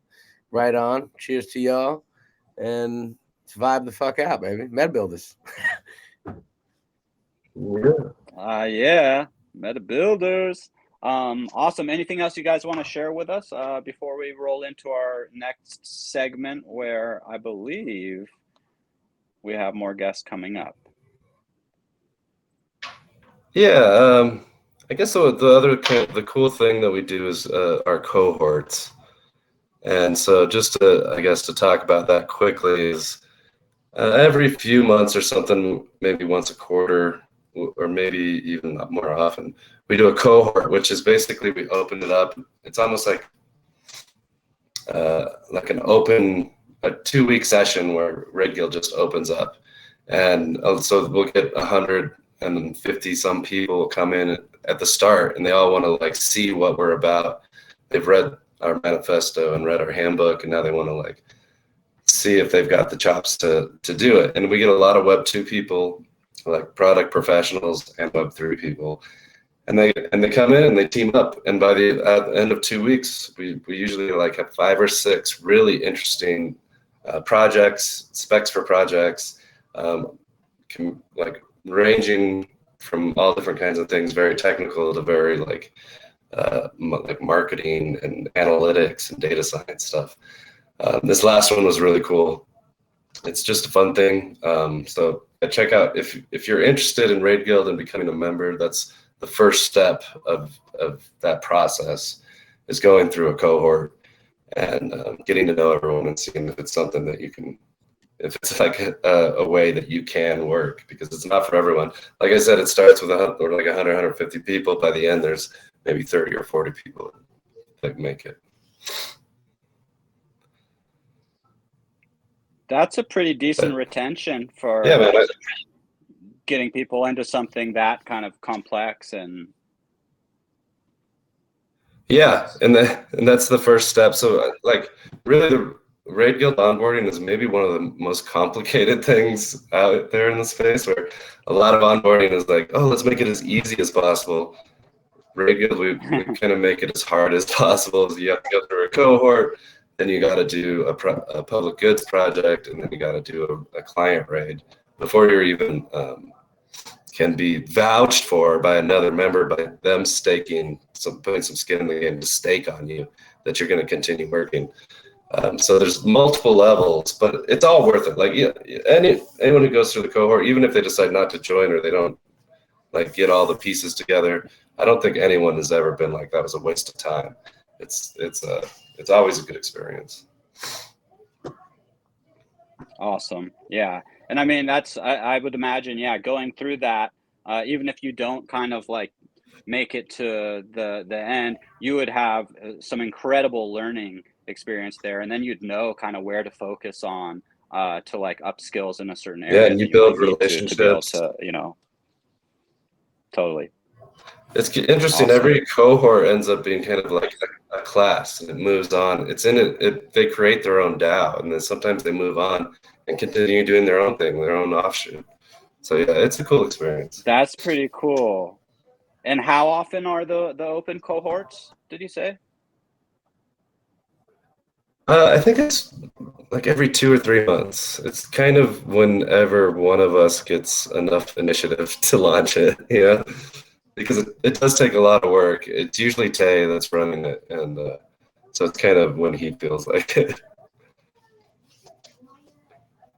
Yeah, it sounds like a lot of work, but that's pretty good, to have kind of like a quarterly cohort where people can have the opportunity to come over and, either sharpen their skills and learn some, or, possibly be, go all the work all the way through it and wind up, earning some ducats from your Web3 skills, which is, I think, the goal for a lot of us. He's doing the ducat dance. You see him? Nice. I can do it. Dope. I'm just I'm communicating a little bit. I think we are about to have it. If you guys want to stay on deck, and we can bring in some of the Moloch DAO crew, that could be fun. Yo, yo. There he is, the GOAT. The man, the myth, the legend himself. How's it going? What up? How everyone? It's going better Doing than great. the Matrix, Thanks bro. for all the work you're doing, making this whole thing run. But Just doing yeah, my I know best. that Musashi's been struggling to be able to connect tonight. Definitely want to shout out Musashi as just super OG, super homie. But if you want to share a little bit about what you guys have kind of put together at Moloch, and how that is integrating into Meta Builders. Definitely. So Moloch Digital is a group of Web3, I guess you could say, connoisseurs, right? We have come together to rep human coordination failure. So as a lot of us know in the community, the space, Moloch is this entity that causes distraction, technical difficulty, just anything that things that go wrong. That's Moloch's fault. And so a lot of us in the space we're trying to slay Moloch with our actions and leaving impact and stuff. So we're really focused on developing tech to support and incentivize good to more efficient human coordination. And amongst the DAOs we have worked with, we have found problems that need solving, and we've decided to start the Moloch Cloud Ship, which is it's like this spaceship that we're building. It's got it's great. Man, I could talk about the ship all day, but I'm not going epic. to. It is epic source, but yeah, it's a metaverse space we created, to minimize entropy, and we found all these dApps and Web3 tooling, and we interlinking all these puzzle pieces, and it's wonderful. Like we started Moloch Digital, and eventually, by some just nature, I guess, we met meta builders, and kind of aligned, and now like Moloch Digital, basically everyone at Moloch Digital is a meta builder kind of thing. So yeah, that's Moloch. Oh, I'm losing my words. Moloch Digital. Yeah, that's who we are, and we've got a lot coming. We've got a lot planned. I'm not going to say it, like no alpha, no leaks, but we've got a lot planned, and we also did we were on Giveth for a little while. We did a run on Giveth, and that went really well. Got some exposure, and yeah, we're here. Yeah. Nice. The cloud chip is epic, and the idea of having a space where a lot of DAOs can have access to, and have kind of their own spaces there, where there can be that commingling and be able to collaborate to solve problems, I think is huge. It is, even just communicating inside of one DAO can be tricky. So it's great to have people here with us working on solutions for that. at the same time, we'll work on solutions to bring DAOs together and to be able to really, really bring forward the best that the space can do right now in the kind of levels we're at. It's almost still like that, building the foundation. So it's great to have people coming together at this point to lay that solid foundation, to have open communications between multiple projects and DAOs, and I think Meta Builders is doing something pretty sweet by kind of bringing us all together here tonight for the launch, and then with these partnerships that will have a lot of opportunity going forward. The ship is super fun. I don't have a link for that here to drop, but how would people go over to check it out? I think T-Bird just dropped a link in the chat on Boxer. There we go. Nice. T-Bird to the rescue. That's T-Bird. Yeah, I'd also like to say go check it out. Jump on the ship, explore. Yeah, people could still donate, give to Moloch Cloudship. Just that's what it's in the chat right there. So I'm just putting it out there. Shout out the homies. Like in the future, we wish to see these right actions multiply throughout the world as we deploy tools for DAOs to deploy on Earth and change the world for the better and for all the world itself. Yeah, man. Any other questions? Anyone?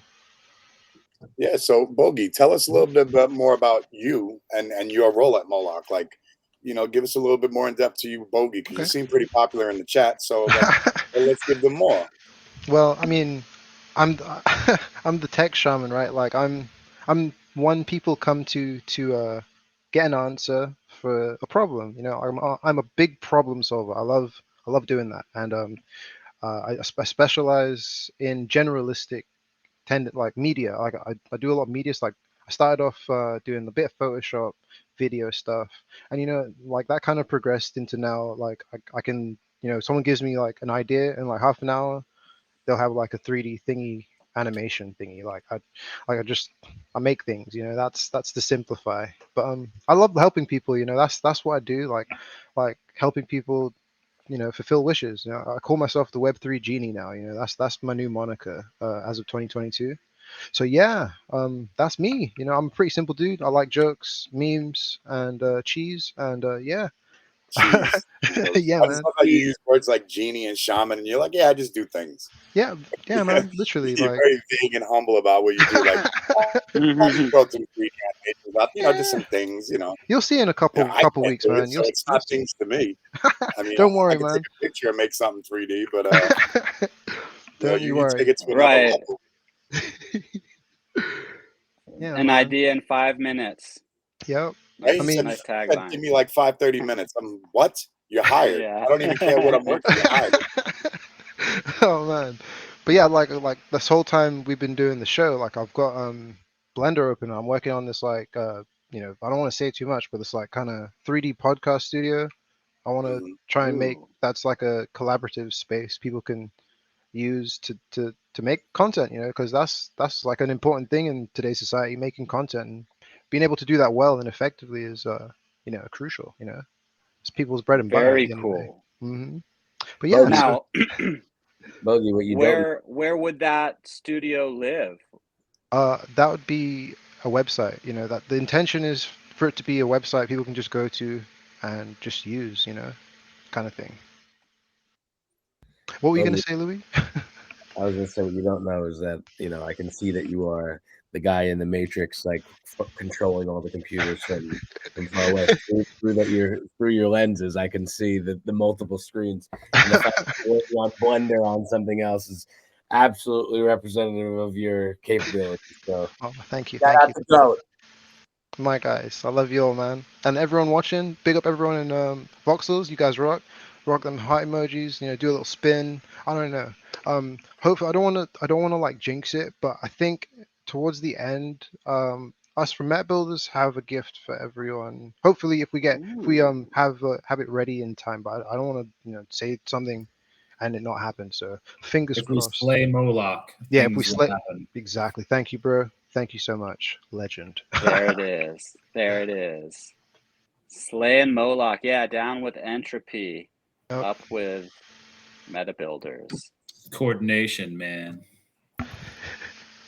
Yeah. And thanks again for running everything backstage, making all this happen. No worries. I Thank you think, guys.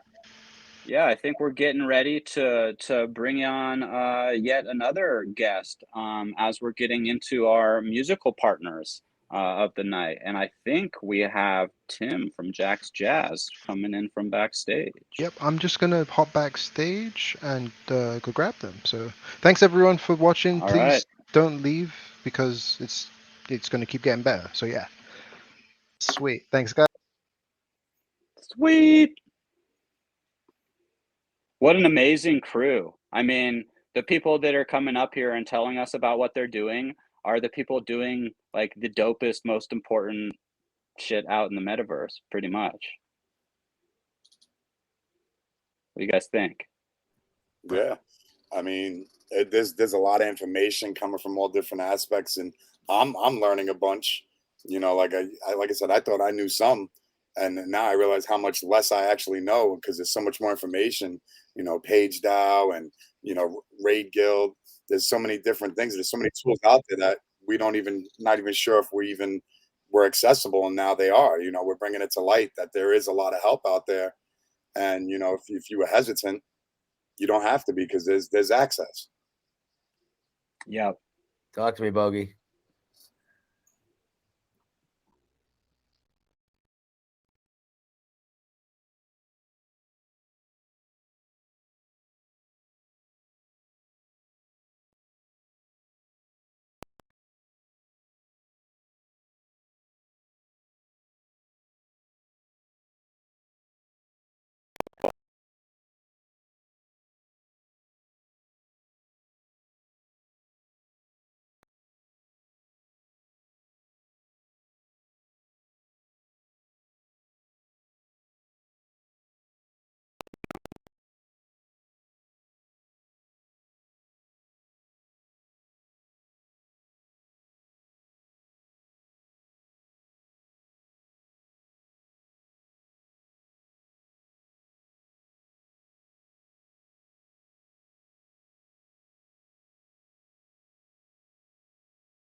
They're here for a second.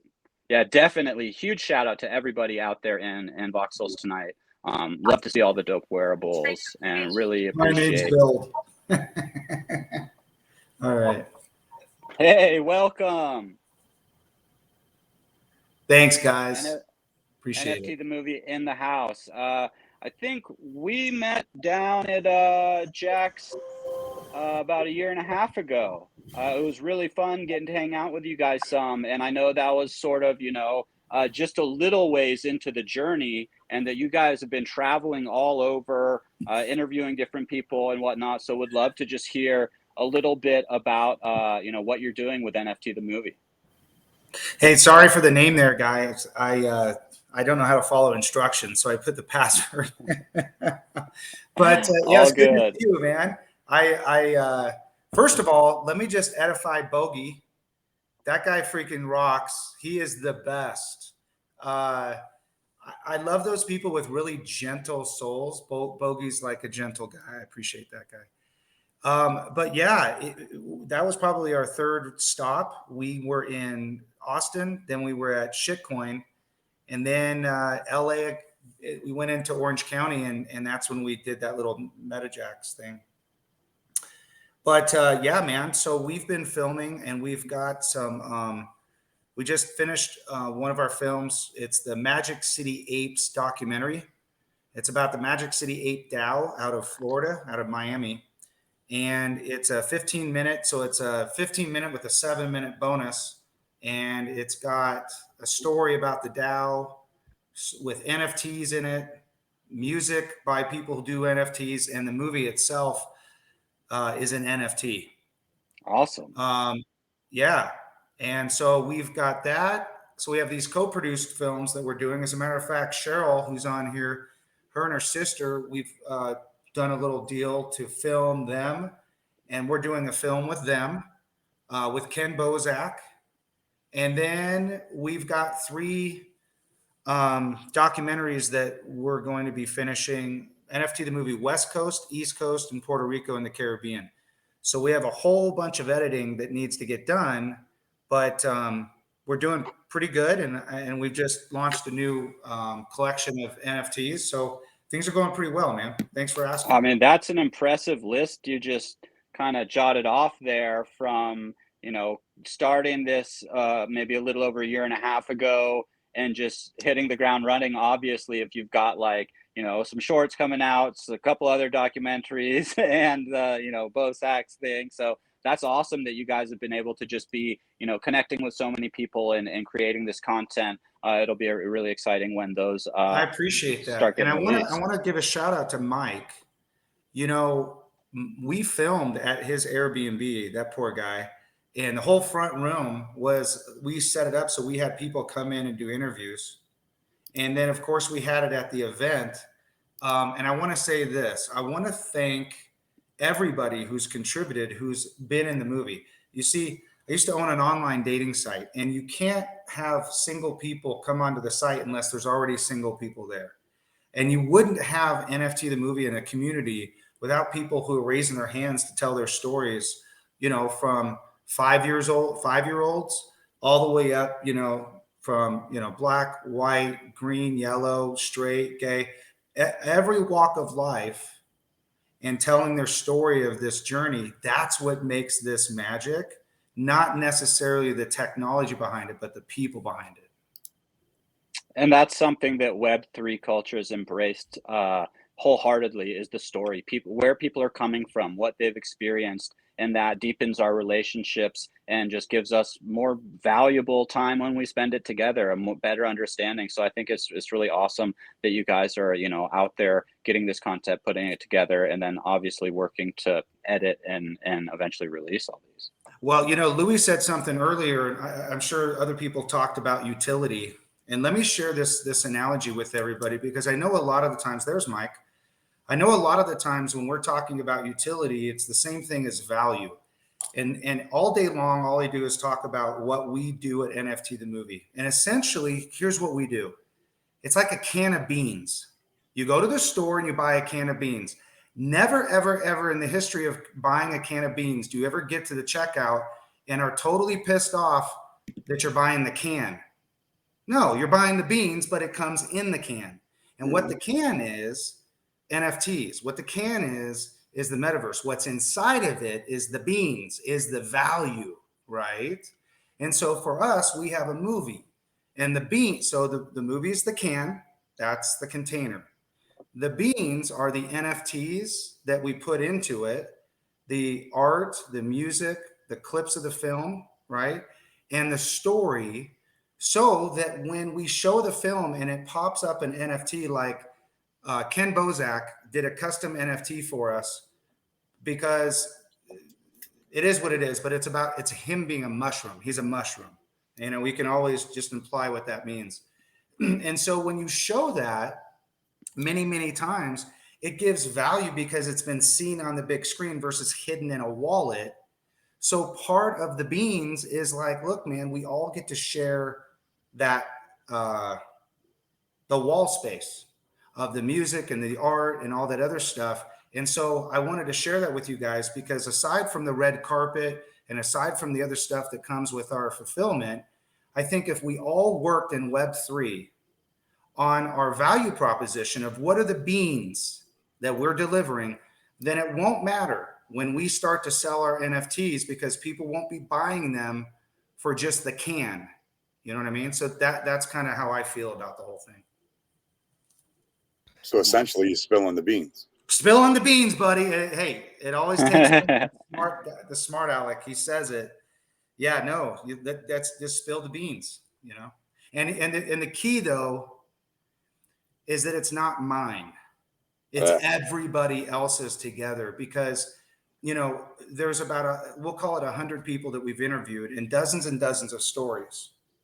But let me just share a tiny story with you guys, because I think it's so very important we bring the humanity into the Web3. Mm-hmm. So there's a gentleman by the name of Jeremy who was diagnosed with brain and body cancer. And as he went through that treatment and he made it through like 1,000,000 to 1, Wow. He got the proclivity and the urge to do art. And so he was one of the top Binance artists. His name's Jeremy Ryan, you know, and we did a collaboration with him with the Movie Knots. And so he's in the movie. We have some NFTs. To me, if I see a story like that, I'm hunting down his NFTs and going, how do I support this incredible human being who still has a ways to go? We all have a ways to go in life. But to be able to make it, he's like a walking miracle. I'd like to put my money into that versus putting your money into an NFT of some person across the world you don't know anything about and it's really flashy. So I think that's value right there, is to be able to support the people and those people that you love and trust. And we're just friends with Jeremy, but because we've done this collaboration, we will always be connected to his story, and we're grateful to tell that story. So anyway, I don't want to be too verbose, but I wanted to share that part because sometimes we forget that there are these incredible human beings that have suffered. Some are on this call right now that are currently suffering, and we're all going to make it together because we showed up together. Okay? So that's my thought. That's awesome. Yeah, really putting into focus that it's a person or a group of people behind XYZ NFT project or this DAO or that DAO. One of the special things here is that we just have an incredible group of people that have been doing amazing work in all different areas of Web3. So it's awesome to be here with everybody tonight. Thank you. Yeah. And we got Mike, we got SDP himself up here again. If you want to hop into the convo.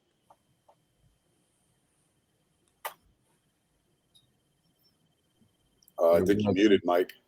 You might be muted.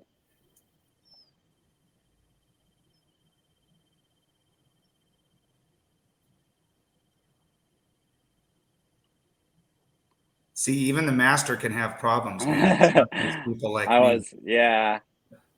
That's the audio problems. Well, let's go over to maybe Cheryl from Bitcoin Consultants to share a little bit about what you guys do and how you've tied in and created a relationship with the launch here at Meta Builders.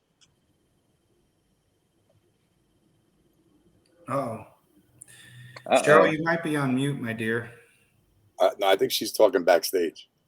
Oh, did you logged in, right? You clicked that. She should be fine, and you put the password in, and your mute's not on. She was having problems earlier. Mike, are you back? Yeah, both of these guys. I see Mike, but I don't hear him. I bet we're gonna get some wizardry going on in the background to take care of those audio issues. But yeah, maybe you could tell us a little bit more about what was the most craziest exotic something or other that happened while you guys were filming one of these sets of the movies. Bro, New York City, dude. You just bring a camera out and a group of people and have any kind of conformity that you're actually producing something of value, and you're gonna have a nutso jump in the mix. So it happened twice while we were at the event, and I haven't used this word since I got divorced 13 years ago. When this person, I won't use that word right now, but I was, and Cheryl was actually there. It was nuts, man. It was crazy. There were people laying hands on people, and so I would say, besides that, let me share something, a funny little story. I'm in NFT LA, and I'm interviewing the gentlemen who do, and I'll think about it in a second, but they have an NFT project, and one of the gentlemen is one of the two brothers in Breaking Bad. He's also in Better Off Saul. So it's those two hitmen brothers from Venezuela, Colombia. And so we're doing the interview and we're having this wonderful time, and there's 5 of them, and we're really, really connecting. And we finished the interview, and the gentleman, and I forget his name, but he's a shorter gentleman and he looks super hard. I'm from East LA area, so I know what a hard Latino looks super hard. And he looks at me and he says, Jeff, choke me. Now, follow me here. So I look around and all of his crew is starting to get into a scene. Apparently they've done this before. He's like, Jeff, I want you to look over there and I want you to choke me and we're going to do a scene on camera. So he's like now coaching me to do an acting thing. Now, you can't ask me to chew gum and walk at the same time because I won't be able to pull it off. So I start to choke him and I'm looking really mean at the camera, off camera. And the guy behind me goes, hey, bro, it looks like he's really choking you. And the dude's like, yeah, man, he is choking me. I was totally choking the dude out.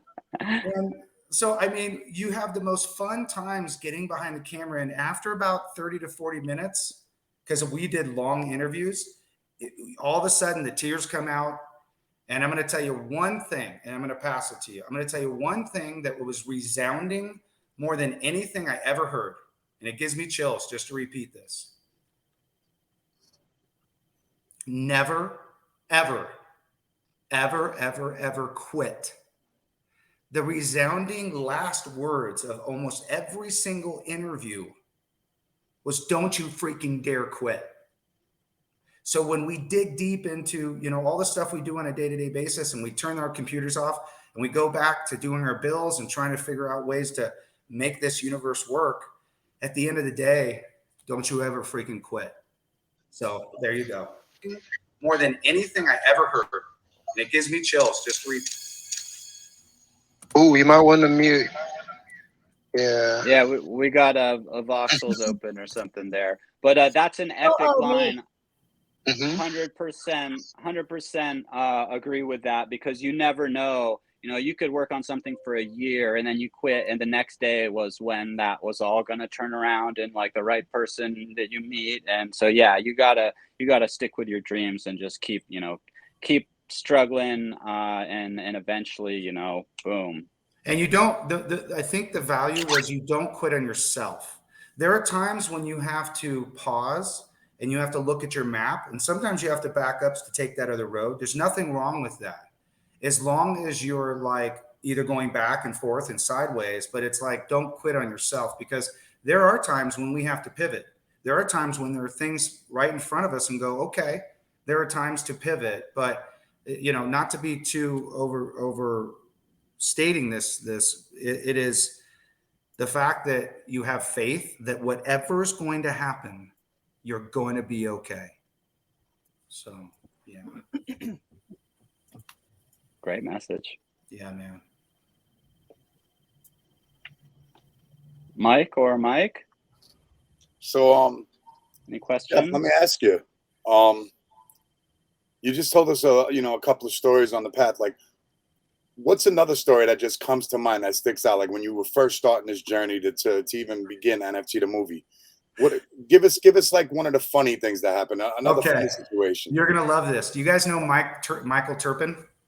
Yeah, I know that. Okay, so you got to understand, I've been in business for 30 years, but I don't make movies. I'm not a movie maker. I just decided last year, because all my friends were getting into NFTs, I thought I'm going to do a camera. I'm going to get a camera. I'm going to get a brand. And we're just going to start making movies. So Mike, I'm on the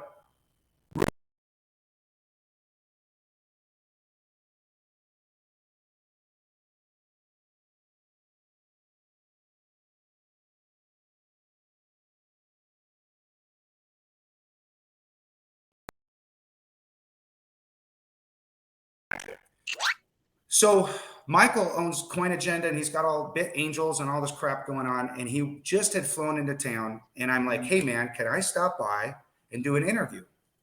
Now, Mike, this was the very first time that I got like D's in Spanish and barely made it through high school. So you giving me a camera to interview somebody, I can get in front of it, but to do everything, forget about it. So I was left to my own devices. We get into the rooftop. And if you know anything about Michael, he's very stoic. Most people in those positions are. They don't show their nonverbal communication because that's a tell, right? Brock can do it. Michael can do it. So imagine this. You got me fiddling with this camera, and I'm trying to put in like this microphone and I can't remember which hole. I mean, let's just be adult here. I couldn't figure which hole to put it in. So I'm small talking Michael, which he doesn't like. He's playing with Monkey, his little dog, and we're on this rooftop, and I've got about 15 minutes of window before he calls me on it and goes, "You know what the hell you're doing, Crane?" So I finally put everything together. I do a mic check. Check this out. So we do the interview. I'm sitting right next to him. There's nobody behind the camera. I have to get in frame. I do the entire interview. There's planes flying over. There's wind going by. And after we get it done, I get home and I deliver all of our footage, and our video people are like, "Crane, we can't find the footage of freaking you and Michael Turpin." I almost had a coronary. So what I learned long time ago, because film has been stolen from us, we've lost stuff. There's been crazy things that's happened along the way. And it was it's not that they stole the film, it's that they stole the camera with the stuff in it. And the long or the short of it is, I had to go to bed that night going, you know what? It's going to be fine. 3 months later, somebody's like, "Hey man, what's this file?" Click.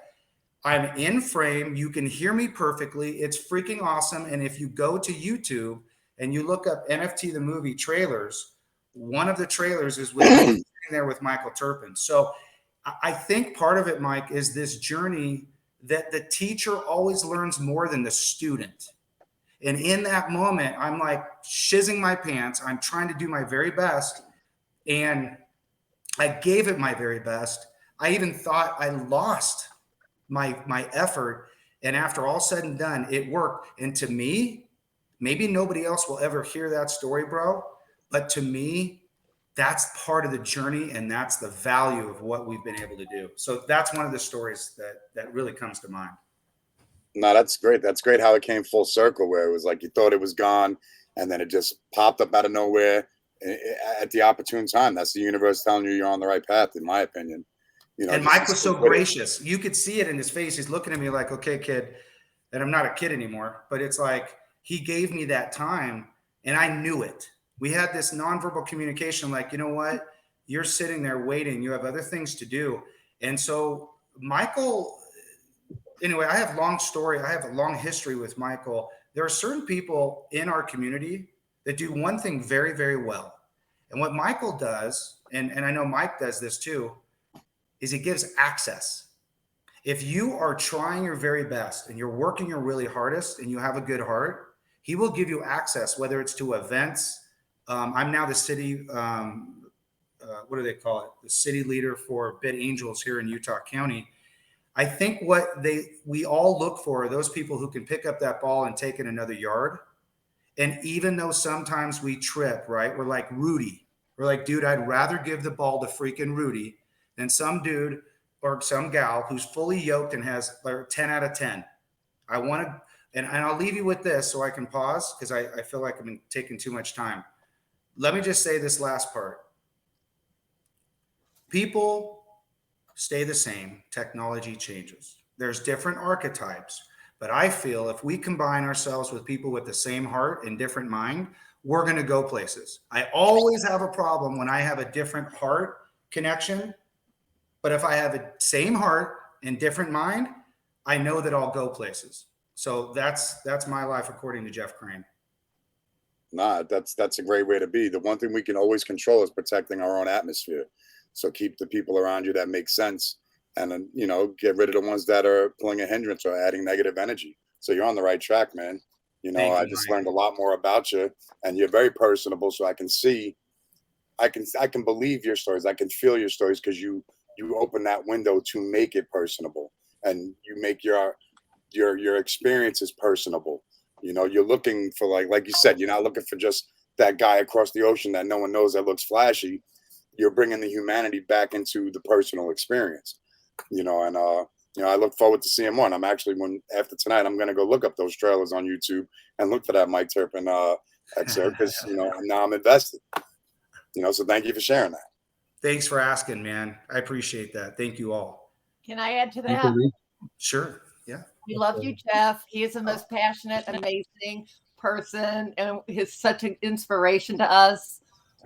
And Jeff, Yeah, that's from Shitcoin at the event we did with the Magic City Ape DAO, where we basically told everybody that's your nice way of saying be quiet because we're about to film. And thank you, Janice and Cheryl. I love you guys. And Mike Smart, we'll tell about our story another time in the convertible with your bald chrome dome, getting a nice tan there in Miami while we're driving in the convertible. We'll talk about that another time, but love and appreciate you, man. You're a great connector too. Thanks, bro. Appreciate you too, bro. Can you guys hear me? Yeah, we can hear you now, Mike. Welcome back. Cheryl, are you working? Can we hear you, Cheryl?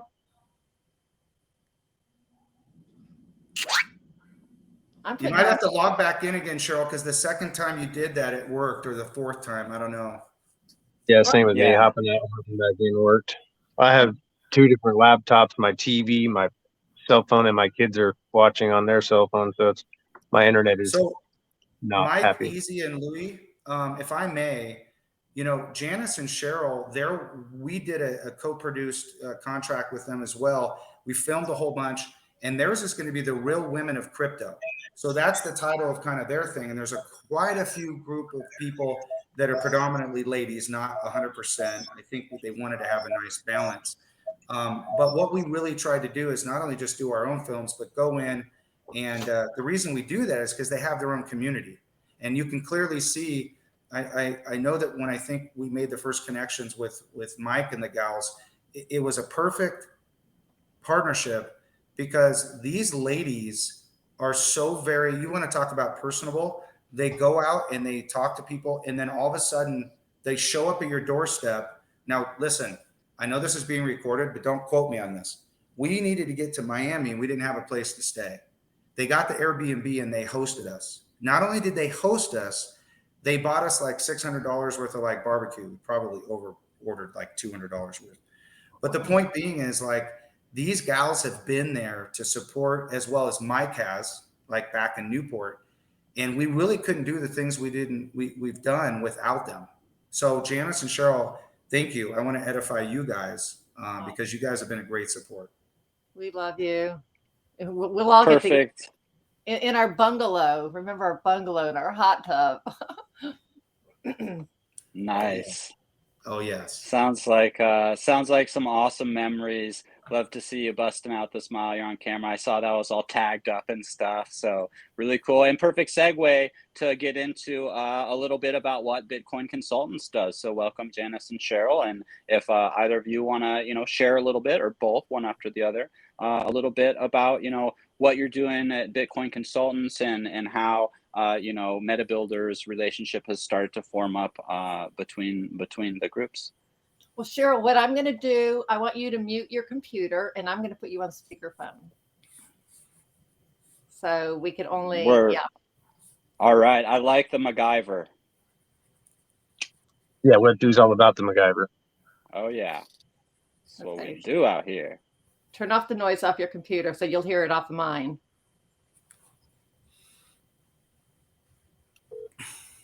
It's not mooting. Oh, yeah, now it's mooting. Rock and roll. Oh, yeah. Wow. Nice work, ladies. Hey. Hey, guys. Can you actually hear me? Yeah. We do hear you. Put your phone on speakerphone, set it down, chill out.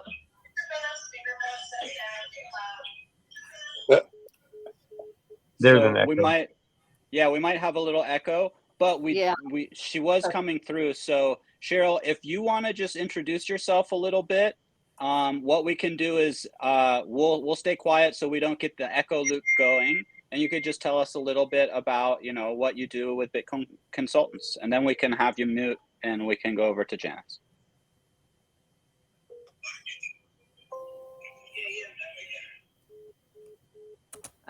Maybe. Let's see what she's trying to do. Well, it was a great plan. We can see we might be able to still work some magic in the back end. Let's start with you, Janice, if you want to share a little bit about Bitcoin Consultants and what you guys are all about. Well, this is pretty cool. I think right after the virus thing, I hear Cheryl, believe it or not, is a tattoo artist. She tattoos heads for black guys, lines, and she's known all over the world. So this is her background. But then when all this happened, we started thinking, okay, what are we going to do? We've got all these kids and grandkids, and here myself, I had 18 years in oil and gas, and things got really slow. So she invited me to this influencer, this crypto influencer, and she said there's a group of consultants there, some really talented people, and she had been following them, and she invited me, and she said, "Oh, let's do this." We had already had a company. She started with Blockchain Connections, and she said, "Let's do something with these group of consultants, Bitcoin consultants." I said, "Okay, but we're going to be Bitcoin consultants worldwide." She's like, "Oh, okay." And we just started taking off from there. The most amazing team of consultants. They work together so well. And really, wherever we go, we go together with new projects. We want them to come along with us. And so we started. And I actually met Jeff while at the Bitcoin Tech Summit in Utah. And we met and we just started talking. And a group of us went out to dinner. And I said, we're doing something and we want to recognize the women of crypto. And I remember him talking to me after that event. And he said, I went home and I talked to one of my producers and she about jumped out of her chair. She was so excited. And that really made us happy, that it was something that someone else saw our vision. And he messaged us and said, we'd like for you to be involved with the movie with the women of crypto.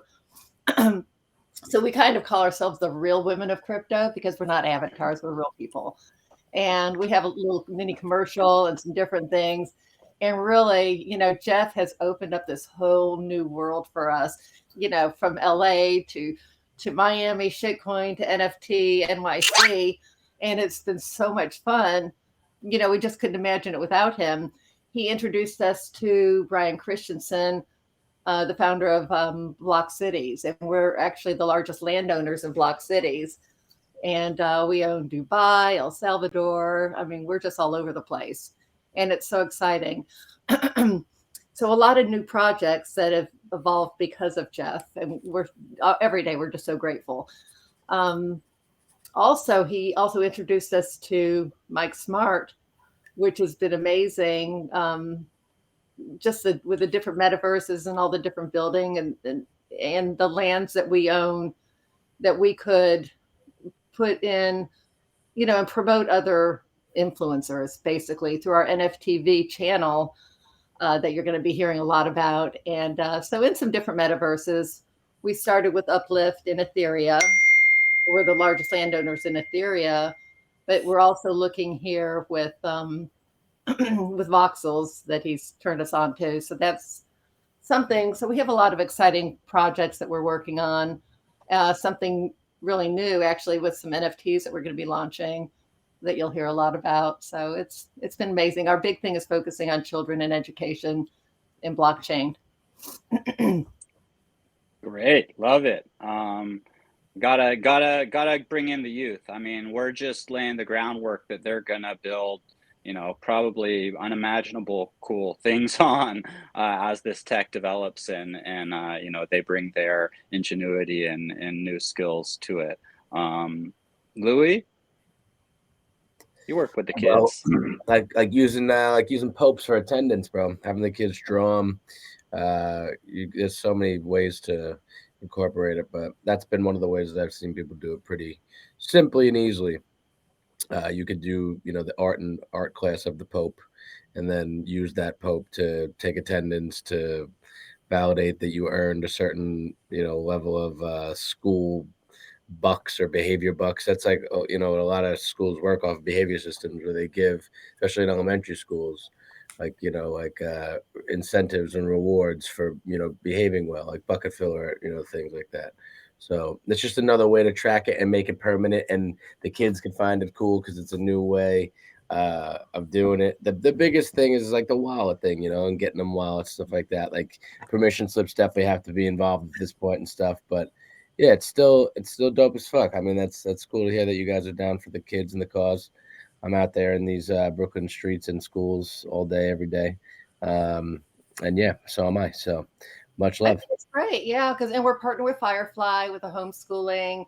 We could do a lot of contests with art and building in the metaverse. We have an intern who's just out of high school. My granddaughter who just graduated from high school, and was building in Minecraft in Etheria. She did the artwork, the red carpet, the bookshelves. I mean, she did everything. And I walked in, I'm like, how do you know all this stuff? And I was having dinner with two of my grandkids, the younger ones, and the 8-year-old's like, oh, that's Minecraft. He said, can I be on the team? He knew how to do that. We were in a mushroom forest, and he knew how to clear some of the mushrooms. I said, well, what is this? And he knew all this stuff. These kids are born into this technology. We are learning from them, and it's so much fun. Awesome. A lot of talent there. These kids are very talented. You guys got to know that Janice is like the coolest grandmother. Anytime we do a call, she's always watching the kids. And I'm thinking, like, I think of my grandmother, I'm thinking, dude, so you're leading the way, Janice. I mean, we're not like age discriminated or anything like that, but we're more mature. And what you're doing is you're being selfless for the youth. And so I think it's awesome. Hey, they love you guys. You saw some of the pictures I posted on Twitter. Yeah, with the big old pile of stickers with all these different brands of friends of ours and stuff. It was awesome. Oh, they love Nice. Kim Bozak. Oh yeah. Kim Bozak, they're like holding up the bro, and they pick up the NFTV hat, and they know the NFT Ignite girls. I can't remember Danielle. The tattoos, those little fake tattoos they're putting on. Oh, yeah. Awesome. But also Magnus, he asked if he could build something. He said, I'd like to build a rocket that takes you to Bitcoin land. And so he wants to put that in our metaverse. I'm like, you're smart. I like how you think. Very nice. Yeah, very on point. Taking the rocket to Bitcoin land. I'll get on that rocket. Yeah. Well, I kind of mentioned something about. Can you guys hear me? Yeah. I kind of wanted to segue into the functionality of some of the partnerships, because I think that a huge strength of Meta Builders and all of these partnerships is the connectivity of all of these communities, and Bitcoin consultants being the fact that they have such a network of these influencers and consultants. It's a very efficient onboarding process for the Meta Builders services, and vice versa. It helps us be able to give a scalable service of consultations without having to worry about having consultants on hand. We have consultants we can trust, and that two-way trustworthy relationship, coupled with the partnership with NFT the movie being a living documentary, it also acts as a marketing arm to they're an entire entertainment company, so all of these things together is a powerhouse in itself. We appreciate Absolutely. Yeah, it's epic to see how these different partnerships, we've talked to only just a small handful, but to start to see where the connections and kind of where things will weave together to support this kind of the grand vision of Meta Builders. I can see it. Pretty special group of people and projects here coming together for this. You know what's really nice, gentlemen, ladies, is that in Web 1, Web 2, whatever you want to call it, people were more prone for competition. I remember my first internet business in '96. I really learned that there really wasn't competition, but some people still had that mindset. With blockchain and Web3, it's always been like this with blockchain, the female energy. Isn't it so wonderful that we're all sitting here on this channel and not one of us are worried about the transactional conversation? It's all just supporting and edifying the next person. It's just absolutely incredible. Story after story after story. And we all have those stories of people who've lifted us up at the moment we needed it at that moment, whether it was, spiritually, emotionally, sometimes financially. And I just wanted to point that out because we are moving at the speed of trust because of all of these beautiful people who are just more concerned about how do we help our neighbor knowing that another neighbor will help us. Super special. No, this is Give amazing. those emojis. Yeah. Yeah, man. throwing And up you know the what? fire in Accidents crypto are meant to boxes. happen, if I may. In the case of Mike, we were in Miami and we're in my little convertible BMW that has NFT the movie #1, and drove here there from Utah. That's a whole nother story. I got lost like 600 miles. That's a whole nother story. we were going to this like Art Basel, some freaking, I don't know what it was. It was some highfalutin thing. And they wouldn't let us all in. They could let a couple in. As a matter of fact, I could have gone in. A couple of our other people went in. And I'm like, there's no freaking way we're leaving anybody behind. And so because of that, Mike and I had driven together. And because we had that extra time, because we decided not to go to the douchebag event of Miami, 3.0, we're like, screw it. And we spent more time in the car together getting to know each other. And because of those doors being closed, Mike and I opened up other doors and we became closer friends. Isn't that about right, Mike? Yeah, minus the me jumping out of your car so you could grab somebody from the airport, and then me meeting Heidi and Josh while jumping in their car On the freeway in Miami. On the freaking, yeah, dude. I had to pick up my videographer and there's only 2 seats, 1 and 2. So you had to get out. But like, guys, sometimes and gals, we look at these doors that slam in our face and it gets a little hard sometimes. And then we just kind of pause and go, I heard this quote yesterday. I said, how you doing, Dave? My buddy Dave. And he goes, I'm too grateful to be depressed. So I was just grateful to have Mike there. And, anyway, I wanted to share that story because that's kind of how we created this brotherhood, is from that just one thing where we weren't going to leave people behind. We were all going to stick together. Yeah.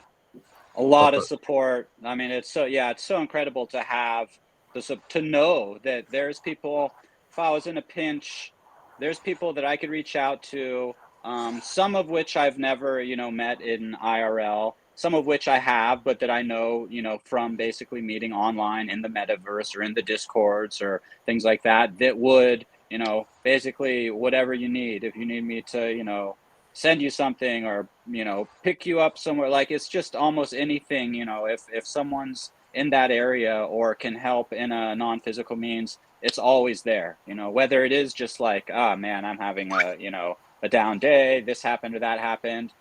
There's people that are right there to be like, it's going to be okay, or this, or look at that, or let's do this, because we all have those sometimes, either whether it's burnout or just, you get into a funk. And, I've had a few experiences where I've, mentioned it on, maybe a Discord or on a sent post or whatever it is. And within like an hour or less, people are reaching out. It's just incredible, the support that we have. 100%, man. 100%. What do you think, Mike? What does your heart say? You seem to be a guy who puts his heart on his sleeve. What's your thoughts? Mike Loco. Oh, you're talking to me? Yes, sir, man. It seems like you're a passionate guy. What are your thoughts on all that? Well, I deeply believe in putting like my heart and soul into anything that I'm doing. And I believe in making firm relationships and being able to be in spaces and work in spaces with people that I could consider friends and family, as opposed to just strangers that can get things done, because it just means more in the end when you have like-minded people that are passionate about the same project and are going to give the same energy and thought process as you. It's what I said earlier, you are solely respected to protect your own atmosphere, protect your own space, so if you're letting toxic people or negative people into your space, at the end of the day, the only person that can get in your way is yourself. So if you're allowing these things to get in the way, you can only blame yourself. We can always point fingers, but my mother always told me, when you point fingers at someone, there's 3 more pointing right back at you. And that's something that I held, deep and true. So with what I do in my aspect of my business with, running an independent label and being an educator, and that's why when Janice mentioned about the education part of what you guys are doing there, if that rang with me, because I'm a big advocate for educating and each one teach one and spreading the knowledge. You know, I consider myself a humanitarian. So, you know, I really can relate to all the things that you guys are doing and building those honest, pure to God relationships and being able to set your minds together to put yourselves on the same path and put yourselves in the same goals, and then being able to pivot off, do your own thing, but always come back and finding ways to intertwine that. You're building a strong foundation. And no matter what you're trying to build, if the foundation is garbage, it's always going to crumble. So by securing that foundation and putting the passion to care enough about the foundation, it's just, you got to play the long game. Eventually, that's to me is the good format to making sure that you're going to get whatever your term of success may be to what you believe it is. Everyone has a different version of success. Success isn't a value, it's a mindset. So instituting those core values and surrounding yourself with people that share the passions that you want, rather than going to the people that sound like the good idea. You know, I'd rather network across than network above any day of the week, because you find more genuineness. You know, so my take on that is, you know, you're preaching to the choir. I respect everything you guys are saying. And, you know, what little I knew about you guys from, you know, research and briefs and, you know, just starting to get into this space myself, you know, you're turning me into fans of what you people are and who you are as the person, not just the projects that you represent. So Thanks, to me, Mike. you know, I think you're doing amazing. You know, make Mike, a little I want to push. say something, bro. I want to add this because I think it's so very important. There are times when people come into our lives who need our light, and they're not quite, they're a little bit dark. And if you think about Jesus, and these are great stories, you don't have to take them seriously, but if you think about Jesus at the Last Supper, he was sitting there, and there were 2 people out of 12 that were going to screw him over at some point. And he even told them, he said, listen, man, the chicken's going to crow 3 times and you're going to do this, and this is going to happen, and that's going to happen. But he didn't kick them away from the dinner table. And so there are times when people come into our lives where it's a little bit hard edge and there's a rough, but you feel their heart and you're like, okay, I can work with them. But you're always like, you know that there's a possibility things can happen. And it doesn't mean that we don't go forward and still do the things we need to do. But I've tried to remember that premise, guys and gals, because I know sometimes if I judge too hastily, somebody who maybe doesn't show up, or maybe somebody who makes a mistake, or maybe he's having a real bad day and is like pissing me off, it's that person who maybe isn't living close to their design. And the true point of this whole story is that Judas didn't betray Christ. Judas betrayed his own nature. And I know on a day-to-day basis, I betray my own freaking nature. So how can I judge another person who betrays me? So there are times when you have to keep away from that toxic person that drags the whole entire company down. But if you look through the heart of people and you realize that sometimes their mind's effed up, and you're just like, okay, as long as they're not hurting me and I keep them at bay, I can't have 10, I can have a couple out of 12. And so if you ever guys see me, oh, here it is. I have this patch, number 12. It reminds me of the 12. And so I just wanted to mention that to you, Mike, because I love the fact that we have this open heart where we're guarded for the people who want to take us down. But there are other people that we need to lift up, because I know there are times when people need to lift me up when I'm having a hard day. Janice has seen it when I get stressed out. And you're like, it's okay, Jeff. And if I got discarded every single time I turned into an a-hole, dude, I'd have nobody around me.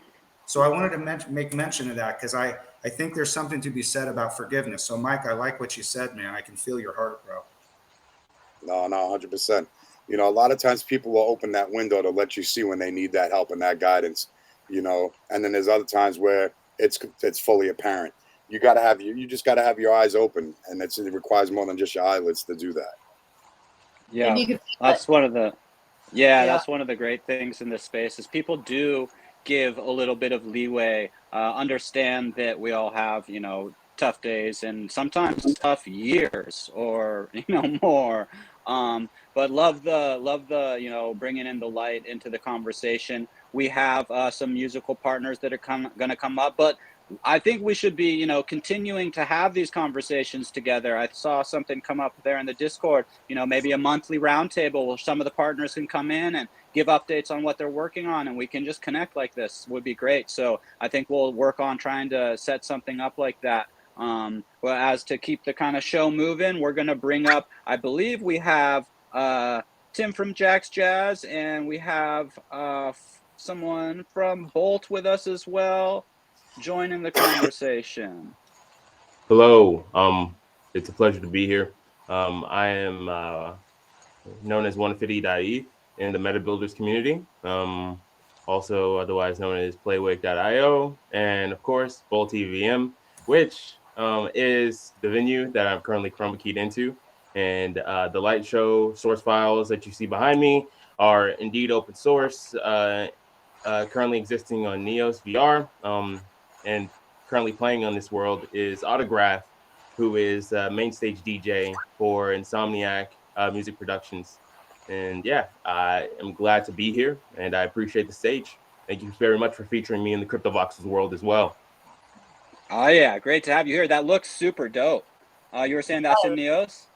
Yes, currently this lives on Neos, and we are building in other parallels as well. But the idea is for all the data to be open source and widely available to the community, inside of crypto, outside of crypto, but of course starting out with tokenomics and embedded in crypto. So the entire project was actually logged on the blockchain, every single thing, including like payment for everybody's effort, moments that happened in the venue over, I'd say, a matter of 6 to 12 months, because the project is still in its infancy. And the Genesis keys, which are currently being traded and you know, collected right now, which you can grab for yourself at boltvm.com. Shameless plug. Thank you very much for having me once again.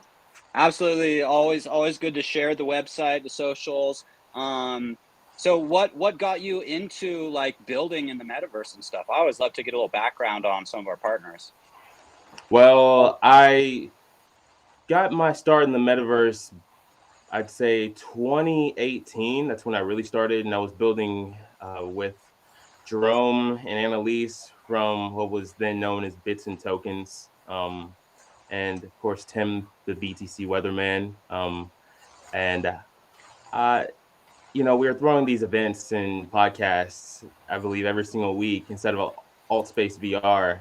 And I realized the power of the metaverse then, and I still love the metaverse over there in that community. But I decided after I built the NFT Oasis with Willow Breen and just Nolan, Greg Edwards, and BT, the trans pioneer, I decided that Neos was really the best place to build outside of alt space. So yeah, that's the reason why I'm building a Neos now, just because of the capabilities and the power of the engine, and the fact that it aligns with crypto culture and Web3 culture, and the fact that the engine is going to be open sourced by the CEO. So yeah, that's how I got involved and where I'm at today. Awesome. Yeah, Neos is super dope. The handful of times I've been in, it's been super impressive. I'm not necessarily really a builder myself, but I could see the pull to want to be building over there. And really cool that you're creating this stuff to be open source for other people to be able to use too, like the ethos. Yeah, absolutely. Yeah, no, that looks amazing. Thank you, guys. I'm going to excuse myself and then probably plug in for the after party. Oh, make sure. All right, sounds great. Hey, one of my artist DJs is running that. Yeah, thanks for the invite. Have a great night. Take care, John. Thanks so much for coming. Let's see how I can get out of here. I don't know. Hey, metaverse be with you. Awesome. Much love. Nice. So how does Bolt and Meta Builders sort of fit together? If you want to give a little bit of info kind of on that aspect. Well, we are in a partnership with Meta Builders. So STP and his collective have essentially collected our tokens, and they are actively utilizing our platform in certain regards, and just directing traffic over to our solution as well. And they're a supporter of our source files. So that's how we sort of coalesce and commingle. I was introduced to MetaBuilders through mutual friends that I've been building with in the space since 2018. So yeah, it's just all a matter of, you know, who you know and how they could sort of like gain to benefit from your technology stack, right? And how you could be a light in a dark place for other people to sort of like have a platform where there's ease of use, right? There's an on ramp, there's a glide ramp into a world that you can then easily customize and create whatever you want off of the source files. So that's really what I provide for the team, and also direction, and I help analyze docs, and yeah, that's pretty much that. I enjoy being a part of the community, and yeah, I also just love the entire ethos of what they're building and the camaraderie. So yeah, that's the reason why I'm here. Dope. Can I ask a technical question? And I never really thought about it like this. Of any of the metaverses, are they similar to Neos? Like the ones like the big six, I guess, like Decentraland, Crypto Voxel, Somnium, Space Sandbox, Spatial, Monaverse, like, and there's probably other ones. Easy, I'm sure knows more. But like, I always think about that. Like, is that even the right question to ask? Like, you know what I'm saying? Like, I know that Neos is very capable, like, I guess, in terms of what people prefer to build with, because it's, I think, the most powerful, I guess, as you were saying. Absolutely. So I'd say, yes, it does fall in line with the rest of those platforms, but when it comes down to what you're able to do with the platform, there are no limitations of the avatars that you want to use. Practically, you can import a metahuman into Neos directly if you wanted to. You can design an entire system inside of Neos and build whatever it is that you want with native integrations. And a lot of metaverse platforms don't actually give you the capability to do that just yet. So that's the main reason why certain users prefer to be involved in Neos and in Web3. So I've been in all those platforms you've mentioned, by the way. They're great technology stacks. They are.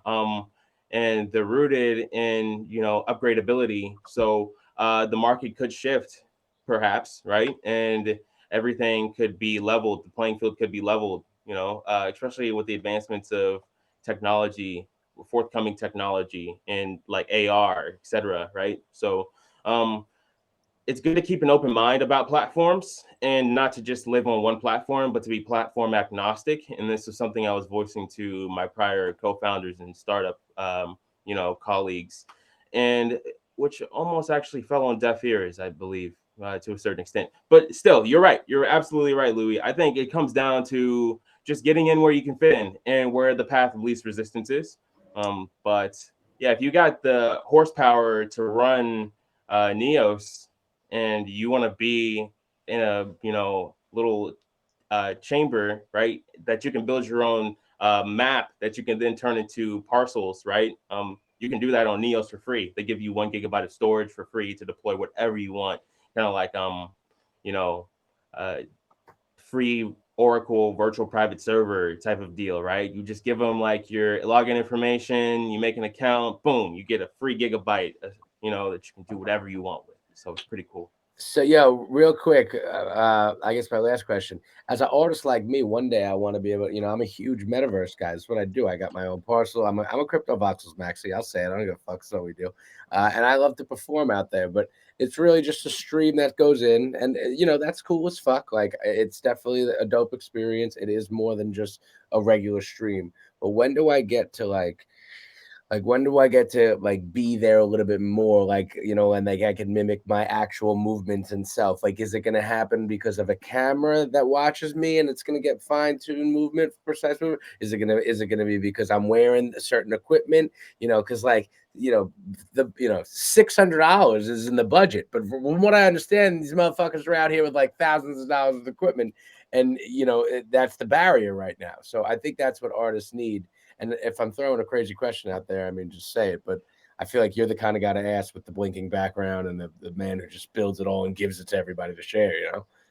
Well, Fair. That is a really good assumption. I think for the most part, I not to say that you're wrong or you're right. Perhaps crypto voxels does become like this utopia where people can do full body tracking and mimic their stage presence in the future. Perhaps who am I to say that crypto voxels couldn't be that, right?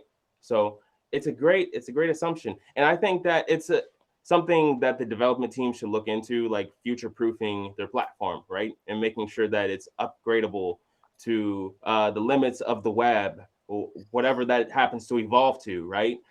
Before you know it, these browsers that we're using could become cloud computers, and everybody that's got a smartphone now has like the capability of a 3060 in their pocket through a browser, right? And then you don't need to buy a brand new gaming PC to get access to great rendering locally, right? Anything is possible, really. Anything when it comes down to it is possible in a long enough time frame with technology. So just wanted to clarify that. But with Neos, you can already do that. Crypto voxels, I'm not entirely sure what's capable under the hood and what is truly possible there, but who knows? Now, I do want to say that you're right.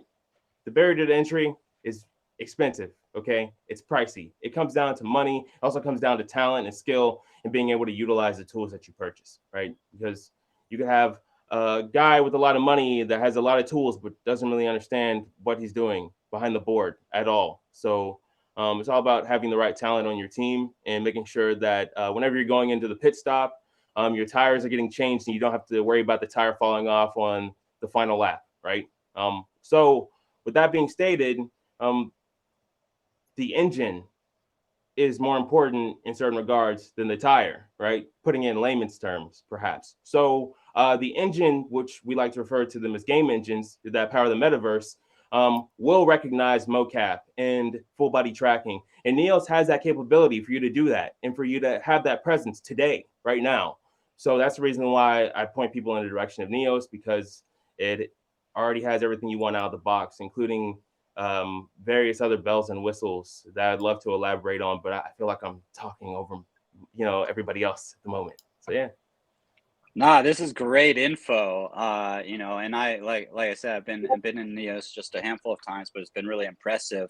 I guess to kind of follow up on Louis' questions and that kind of angle, because yeah, it comes down to sort of like being able to buy the gear, whether that's the headset and then maybe the camera and the little trackers and stuff. Yeah. And then so some people it might be a financial burden. Yes, excuse me. He did ask that question. I actually didn't answer that. You're right though, Easy. So the Quest has already been showcased to have full body tracking natively, but it's just not enabled yet.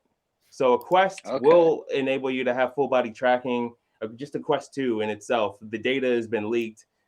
There's a toolkit coming out more than likely in the foreseeable future where developers will be able to do full body tracking just with the headset alone. It's already like pass-through enabled, so they already know your relative body movements and body space. And if they don't, then of course there are other third-party solutions out there, such as the trackers that you were alluding to. But yes, absolutely. Right. Yeah. Now, so the Quest is like what, $300-400, but there's also quite a contingent of people that will not give any money to Facebook and Zuckerberg, and we're just waiting for someone else to come along and offer something similar or better for a similar price point, maybe even $100 or $200 more. I would pay just not to have Facebook involved at all. Is there anything we can expect? Well, absolutely, always, because a market isn't a market without competition. I recommend people utilize the Valve Index if you want to be a power user and jump straight into the deep end. The Valve Index is quite pricey, and then of course you have the HTC Vive line of headsets, which are incredible pieces of technology. They've been around far longer than Oculus. But yes, the Oculus brand has been around for quite some time too, and I think it's a bleeding edge brand, regardless of the fact that they were acquired by Facebook and then rebranded to Meta. I've been a Rift user and a Rift S user from the jump before they were acquired. In my opinion, I still think the Rift S is a better headset than the Quest 2. But I actually have 3 Quests, and I think they're pretty good technologies. I won't deny the fact that they are a bit, clunky certain times, and you do need to have a good PC to really take advantage of the accelerated hardware. But like it's just, in my opinion, a matter of privacy. You're right. It comes down to privacy and not supporting a monopoly and predatory actors. So yeah, stay open-minded though when it comes down to technology, because anything could change at any moment. Meta right now is sort of crashing and burning at the worst possible time. So who knows? Anything could happen. Anything could happen. Titans of industry fall like every single business cycle. So yeah, that's where I'll leave it there. But there are more Good headsets stuff. coming on the horizon too. Yep. Well, what I will chime in is because I've done Nice. some research on what Louis had mentioned with the live capture as opposed to the mocap suit. I was dealing with a company that was going to onboard my roster from the artists that I represent, and it does take money because I think each motion capture that they were doing, where they had this room with 360 cameras surrounding, and it would pick up even if you had a chip in your tooth, that would show up in the avatar build to do these live things. And the pedal byte was used for the storage of like 2 or 3 songs, and a pedal byte in money value is about $25,000 for a pedal byte of storage. So it can get costly. Now, we're talking about things like where you had Travis Scott and Doja Cat performing in, Fortnite. They had the same concept with 4D avatars, being able to perform in the metaverse and do a live action set. And you could control the backgrounds, like kind of how you have this cool background behind you. We'd be able to place the artist there and interact and create all this stuff. Do you think, now this was about a conversation from 9 months ago, has things evolved and become more cost efficient? And do you see it leading to the possibilities of what Louis was asking coming more sooner in the near future and being more affordable? Or would people need the private investors or a company like yourself that might invest in getting the artist data in hopes of creating events to recoup the investment back that way? Like, how do we make this work and be affordable at the same time? Well, that's a really good question. So there's a really good motion capture system that I believe is bringing down costs significantly in that realm of like motion capture collection data. And I've seen their products. I actually own a few of their products too. I own a mocap suit from them, and it's actually pretty affordable. The suit cost me about $400 actually. And it came with the little balls that you stitch on the suit as well. But then their cameras, that's where the expensive, assets come into play. The cameras and the software, it's going to run you upwards of like $5 to $10 grand. And of course, you're right, alluding to the storage, right? Depending on how lossless or lossy you want your files to be, the price for storage is kind of absurd for some of these solutions. But I think the costs are coming down. It just depends on how well you're compressing your files and what you're choosing to do within the confines of your venue, right? So it's all about depth and quality of data whenever you're utilizing motion capture. But I was more so alluding to like natural body movements that you would have just being inside of a metaverse using something like a Leap Motion Tracker, or let's say, for instance, like the Microsoft Kinect camera, which people have already done significant amounts of art and live performances with on the market today.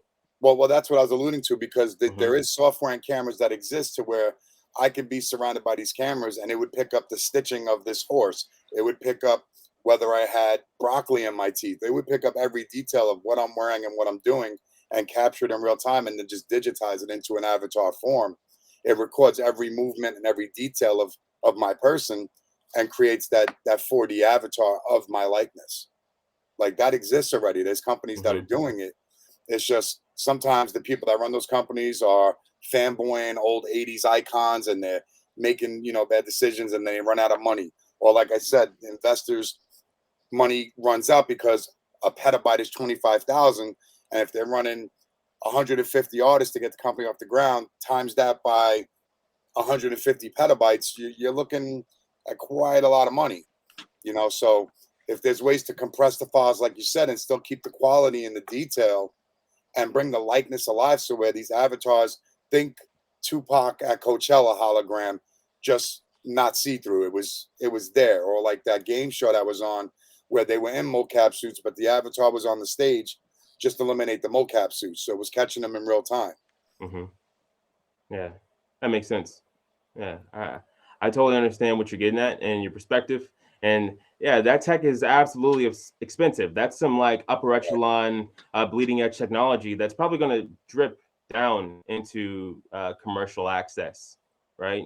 Will like will become more widely adopted within commercial access because it's only available in certain studios, right? And you actually need to like get a quote and have the deal contracted through. It's not something that you could just buy outright as like a power user and obtain commercially. So yeah, that technology would be great to have though within certain communities though. I've seen some great meta scanners myself, but I haven't been able to step foot in a room with those big wigs, perhaps, and see and witness the technologies that you're alluding to. Well, neither have I, because they ran out of money and took the invitation off the table. Oh, wow. So that's why I was very curious if like maybe you had a little bit more insight into that technology, or if there's a way that technology has now become more available and more streamlined and more affordable. You know, like I would love to be able to, like, for example, you have this great background behind you, which kudos again to that. It looks amazing. But it would be cool if I could have one of my actual DJ's avatars performing at that deck in real time, and his motions, if he's hitting the board or he's making, changing channels and doing his mixes and scratches, if we could see it in real time in that setting that you have there, that's the full virtual experience of a real time, bringing life to art in the metaverse that I think a lot of us would love to see. Yeah, I totally get what you mean. And there's a way to do that. There's definitely a way to do that, but it just comes down to preparation and having the necessary tools and technology to do that live capture, right? And then broadcast it again within like a 3D realm, right? Not just like it being a live stream on the wall, right? Them like actually being here up in the decks that I'm currently behind, that I'm looking down over right here. Yeah, this is the booth. This is technically the control head, like the center of the stage. Like this is where the DJs would be seen right here, technically. So, and mind you, that's outside of my realm of expertise. I will be honest with you. Would not be the technician to be operating that installation. I would probably find a professional to handle that, because. So would you be able to handle it if it was a pre-recorded notion of it? Precisely. Yep. So can you elaborate on that? Because pre-recorded is just as fine. It's just making sure you get the genuine movements of the artist. It's a pre-recorded set. It's still going to feel and look and have that real feel, as opposed to just avatar movements, pre-programmed generic movements, when DJs have specific mannerisms. So a pre-recorded set, or if an artist is on the mic, like say Louis on the mic, he's going to be moving a certain way because of the style of music and everything else, and it's going to make it feel more real than as opposed to having 6 different genres of artists all doing the same pre-coded avatar movement. It takes away from the performance aspect of what the artist or the creative is doing. Yeah, absolutely. So you could facilitate that on a pre-recorded standpoint, and then that set could be then live streamed with that authentic feel. I believe so. Yeah, absolutely. Within the confines of like a 30-minute performance. Yes. So because you could do AI video to animation data set already that currently exists. So you can upload a video of him performing behind a green screen background, or a black screen or blue screen, him doing his mannerisms, talking through his set and everything, right?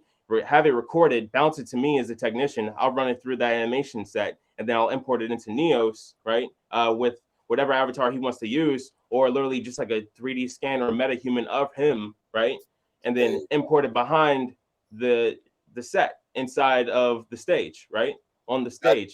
That's amazing. That's awesome. Yeah. That's what I wanted to hear. All right. Yeah, that's definitely within the realm of possibility. Now, it comes down to, of course, communication at that point and making sure that the data, once it's processed, it looks good and it's high quality and there's no like stuttering and there's no dithering of the image, right? To the point where like everything is a little choppy in certain parts and it just doesn't look cohesive, right? It isn't really human. So and there we'd probably have to like do some edits, right? So it would probably be like a timeline of maybe a week or so just to make sure that everything looks really good, right? Once everything's fully processed, then putting it all together, stitching it all together, and then boom, you got a set. Yeah, and now essentially that set could even be made into an NFT. Absolutely, yeah. That's amazing. Now, currently, what this soundstage is used for, though, is restreaming out a stream such as this. Like, I could literally put our faces up right now where we're broadcasting to CryptoVoxels up inside of this world right now, and it would be on this soundstage. It would literally be the light show of the world. It would be playing the audio, everything that we're currently discussing. That's cool. Mm-hmm. And how would that process work? Well, it's just a matter of a link. I'll show you right now. Yeah. So where it says input controls, there is a video input, and you can see the YouTube link right now that I'm referencing. And I would literally just hit go once I switch the video link. That could be a Twitch stream or whatever I want it to be. Really? Yes, sir. So that could just be, so if someone, like you said, it's available on open source, if they had access to it, they could do the same thing and that would become their backdrop on Twitch, YouTube, or whatever they're streaming on? Yes. That has background capabilities? Mm-hmm. Yep. Well, I'm utilizing OBS Cam to do what I'm doing. Okay. So you need to like chroma key in, right? So, I've got like a little like sheet here, behind me, a little green screen. Yeah. So, yeah. But other than that, that's all you really need. Yeah. I could rotoscope you guys in with VDO Ninja, apparently. That's what the Tech Shaman. So you could throw that background on me right now? Probably. I think the Tech Shaman would have to sort of like do something about that. So I can't do. I'm not the director. But I'm just curious, like that possibility is there. I don't want, even though it would be cool to kind of have it behind me, but I just to know that possibility is there. That's pretty amazing to me. Absolutely. Yep. I agree. So also upstairs there's a hookah lounge, so you can pretty much come over here, sit down on a transistor, right? Anchor, and then. And now we're just chilling. Pretty much. And you're actually smoking the hookah. I just saw. Yeah, exactly. Yeah. Check you out. So yeah, man. Well, that's amazing, man. Thank you for that information. We're definitely gonna have further conversations. 100%, absolutely. You can find me in the Meta Builders Discord once again as BoltTVM or Playwake.io. Yeah, I appreciate you guys having me on once again. Thank you very much. Thank you, Bolt. Easy, you muted. There you go. Yeah, Can hear you, Easy. Easy's muted, but yeah, we definitely got people backstage. I think it's MetaJax or Binks. Are they gonna bring them in? If not, I could just go to the set. Bogey, just tell me what I got to do, and we can make it happen. I'm always ready to spit these bars. Be happy.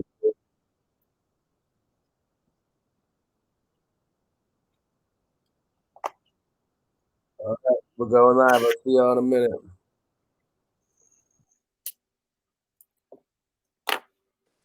Am I back? There you go.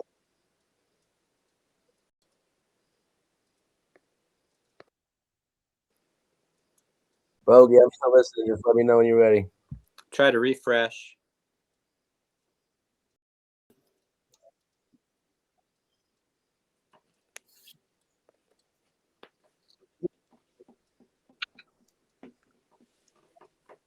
All right, I think I might be back now. Had to try the old refresh.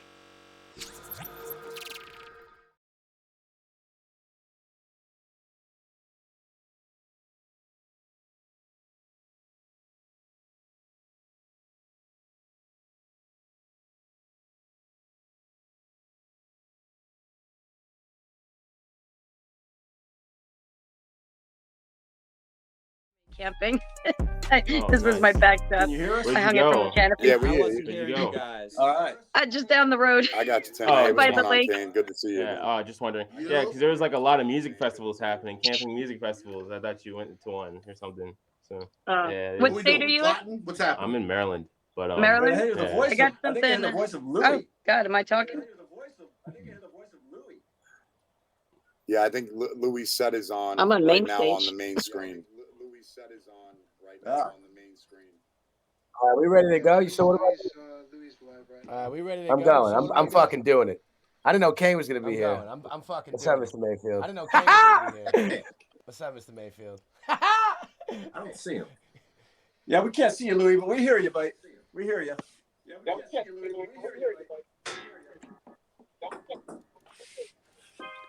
All right. So, I I haven't been hearing you guys. don't know if y'all can hear me, but we're just gonna do this. Was getting your audio. Everybody want to be a Yeah, no, boss I out can hear here. Kane and Everybody want to talk like they know shit. Everybody watching like a hawk out we've here. been putting Popping and they Ninja acting through like his they don't paces notice. today. Love to the people been sharing my posts. One Can dude you was guys like, how the hear fuck Easy? you was dope? Can you hear us How you not famous? Yo, that shit go crazy. They started explaining his plan to promote. Like, bro, you a beast and a beat and it's V5O. Can you see my NFT and a piece I sold? I didn't really give a fuck what he thought. Like, no, finna bring the heat. Sheep just like, whoa, influence. Yeah, no, I can hear you guys Didn't just that try fine. to I know collect? his Remind me of connection friends who have lagged never off and on supported, who before, stuck in my stories but never so it said might have shit. just Code been was some so right, audio it's always problems. a It fight. might have Nice blocked at rapping, off but I'm back broke with no likes. I'm always so hyped to overthrow mics and everybody talk, but there's almost no like. I don't give a fuck, I'ma call it No, out. no, not Ice you cold, guys. but I'm I hot think enough to Easy. thaw it out. This for everyone who ever believe. Back on Looks so like much we fun to got talk a little about. bit of Thankful for all of the difficulties people who here. invested in me. You really the meta builders, let's get it! Hope this is working.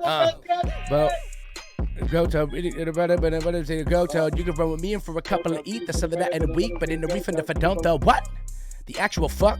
Bust on your offer like an actual nut. Killing everything if not you to hunt. And I don't really give a fuck what you actually want.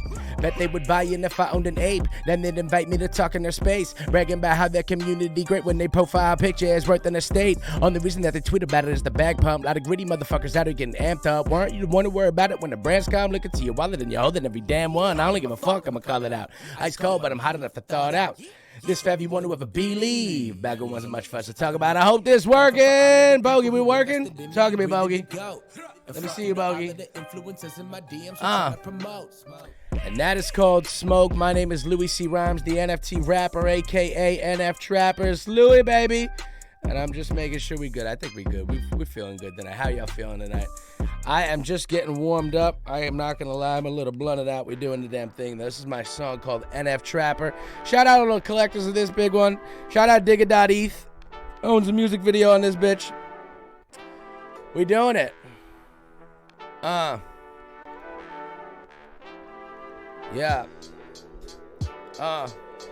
Yeah. Everything I spit is raw like the uncompressed file. Far from where I was, but stay in touch just like a pen pal. Demons getting fleshed out, seeing the success now. Projectile, drop the beat, he got the dub like Dead Mouse. Decked out, assess how they bugging out like West now. Fuck a quarantine, all these rappers is getting exiled. Wallet full of dog tags, selling on the blockchain. On some Web3 shit, a delegate like Black Dave. This the next level, off the top like a coffee pot. Y'all just talk a lot like a possessed devil. I've been against several, fuck the braggadocio. You all about yourselves, I'm more about the culture. That's that Web 2 shit, and we ain't going back. Once again, they making money, but you know their flow is whack. Let me digress, talk about my life though. NFTs rescue me, they're like my lifeboat. Used to stress with every post, hoping it go viral. Life is full of ebbs and flows, hoping it don't spiral. Blowing like a pyro, on some TNT shit. They saying I go crazy, just like a TMZ clip. It's Louis, baby.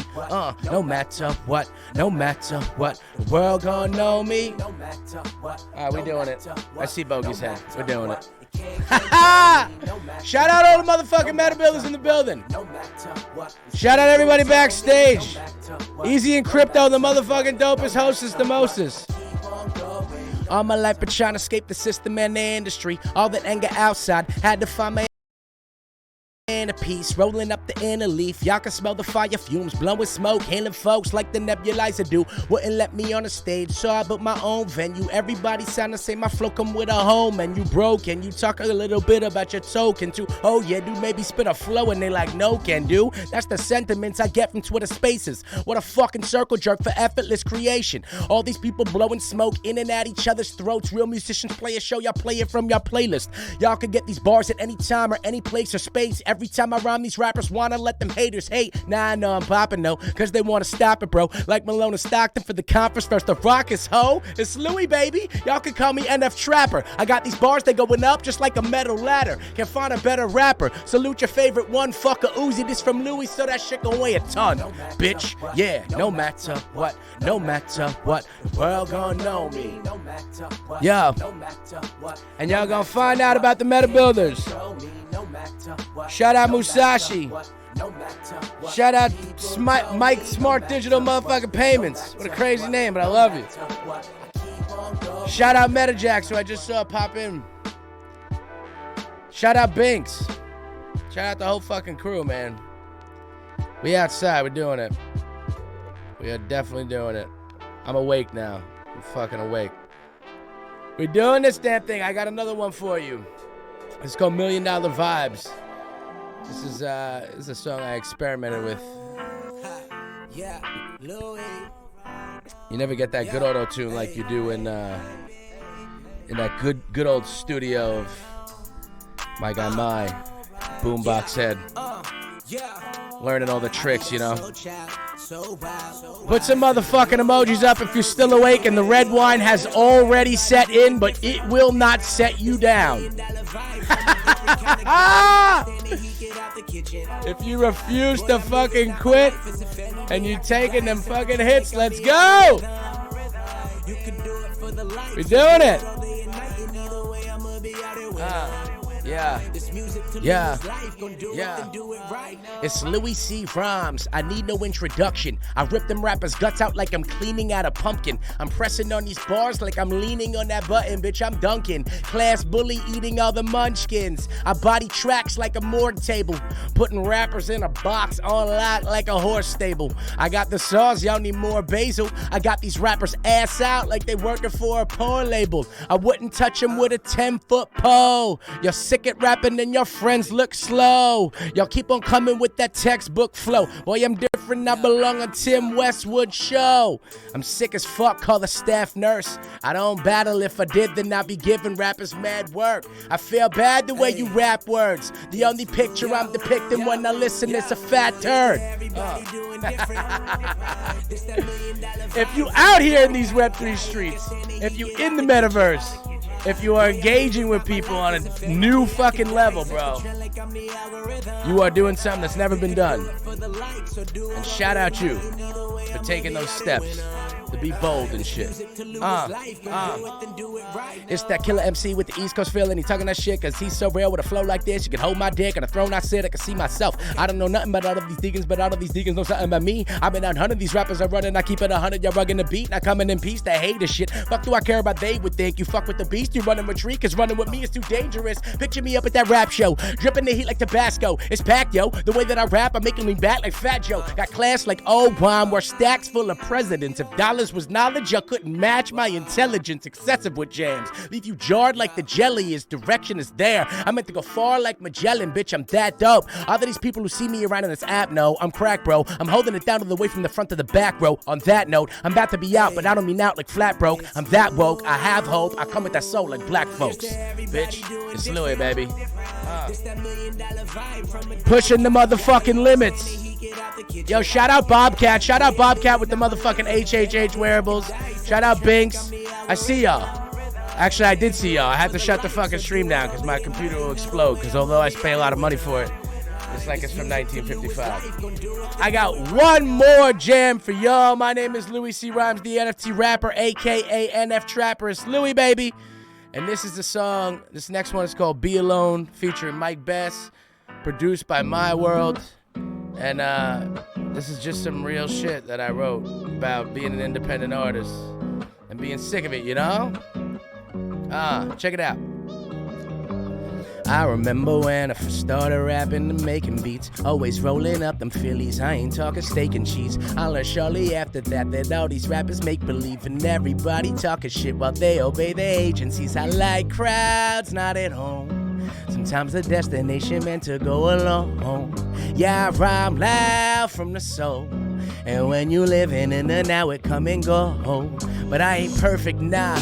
Yeah, although I spit that gas, I'm still trying to find myself the way I look for certain za. I'm still a work in prog, depending on them substances. Got control of drinking, still I call a plug for runts and shit. A child and a wife though, and childs feel like a tightrope. Darkness within darkness, they be like the light bulb. I hate the way I eat, yo, I consume shit so excessively. Too much of this might kill me, still I do it until the death of me. Think it's cause when I was little, my mom gave me everything, and my dad told me if I work hard that I could have anything. Now what I got to show for it? These rhymes up in my phone storage, some dreams that I would go torn. Like fuck it bro, there's no point. Yeah. Most of them feeling fine when I most don't wanna, but I'm feeling fine when I most don't wanna, yeah, fine when I not scared to prepared to scared of looking back upon the star I never became. Instead of looking at the path and how far along it he came. My mind I gotta retrain. I wouldn't let my weed drain. When it comes to my mind and body, how come I got no restraint? If sugar wasn't sweet, they wouldn't keep it in the cabinet. There's sugar in my belly, even when I believe it was cancerous. Masochist, after this, roll a blunt, pack the spliff, tell myself I deserve it, like I made some sort of sacrifice. This naturalness, it isn't natural, it's practice. It's embedded into our lives through all of these televisions and likes, and they are repetitive by the design, literally telling you what's in your mind. Them colors that come on the screen led me to a colorless life, but I don't blame no tech and I can't blame no computer. Same old shit, it ain't the game, it's the user. Try to tell me what life all about. Fuck the industry, I buy some bots and then you call it clout. Calling out the bullshit, I define my own success. Done walking around with that fucking feeling of hopelessness. So fuck a platform and fuck a rap song. I be rolling up loud like a fucking black Ford. Hold up, yeah, most don't wanna, be alone, most don't wanna, but I'm feeling fine when shout out Mike Bass, shout out My World, co-produced and mixed the track, 0.01 Ethereum, check my Twitter, you can mint one now. I appreciate everybody at this Meta Builders show, everybody who's been up with us, chill with us, rocking with us, doing your thing out in the voxel space, just chilling and holding it down, being a part of the community. I was definitely on my way out, but now I'm on my way back in, and I'm gonna end my stream, and then I think I'm gonna come back, and we're gonna go back to the homies in the hangout. Peace out, y'all. My name is Louis C. Rhymes, the NFT rapper, aka NF Trapper. Peace.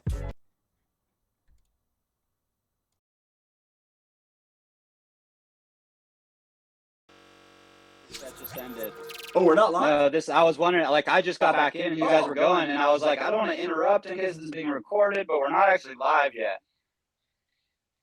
Now we're about to go live, and I'm back too, so I will give you guys a nice little introduction for the people on the parcel. Yeah, that was some good gold. Listen to me. He was missing gold. Very important. Steak dip sandwich. Au jus. It's a whole different situation. Au jus, baby. Au jus. Au jus. I say the au jus. We're gonna do that together. You I gotta deconstruct it. I found the. I'm looking forward to it. Yeah, Bogey, just give me a thumbs up when we're live. We're live. Oh, all right. Here we are. We are back. I gotta get my screen back up in the Crypto Voxels parcel. We are back. That was an epic performance. Louis C. Rhymes always brings the fire. NFT rapper. Meow, meow, meow, meow, meow. Shout out Louis. And we have with us, we're very lucky to have with us Tim from MetaJax and the one and only infamous Kane Mayfield. Welcome to the launch party. How's it going out there in Cali? Where are you guys? For you. Where do I go? Right here. We're there. Oh shit! Meta Builders. That's us right there. Meta Builders parcel. Oh yeah. All right, I'm on my way. All right. Oh yeah, Kane. Hey, Easy, can you text the chords to Kane? I can do that. I'm on my way.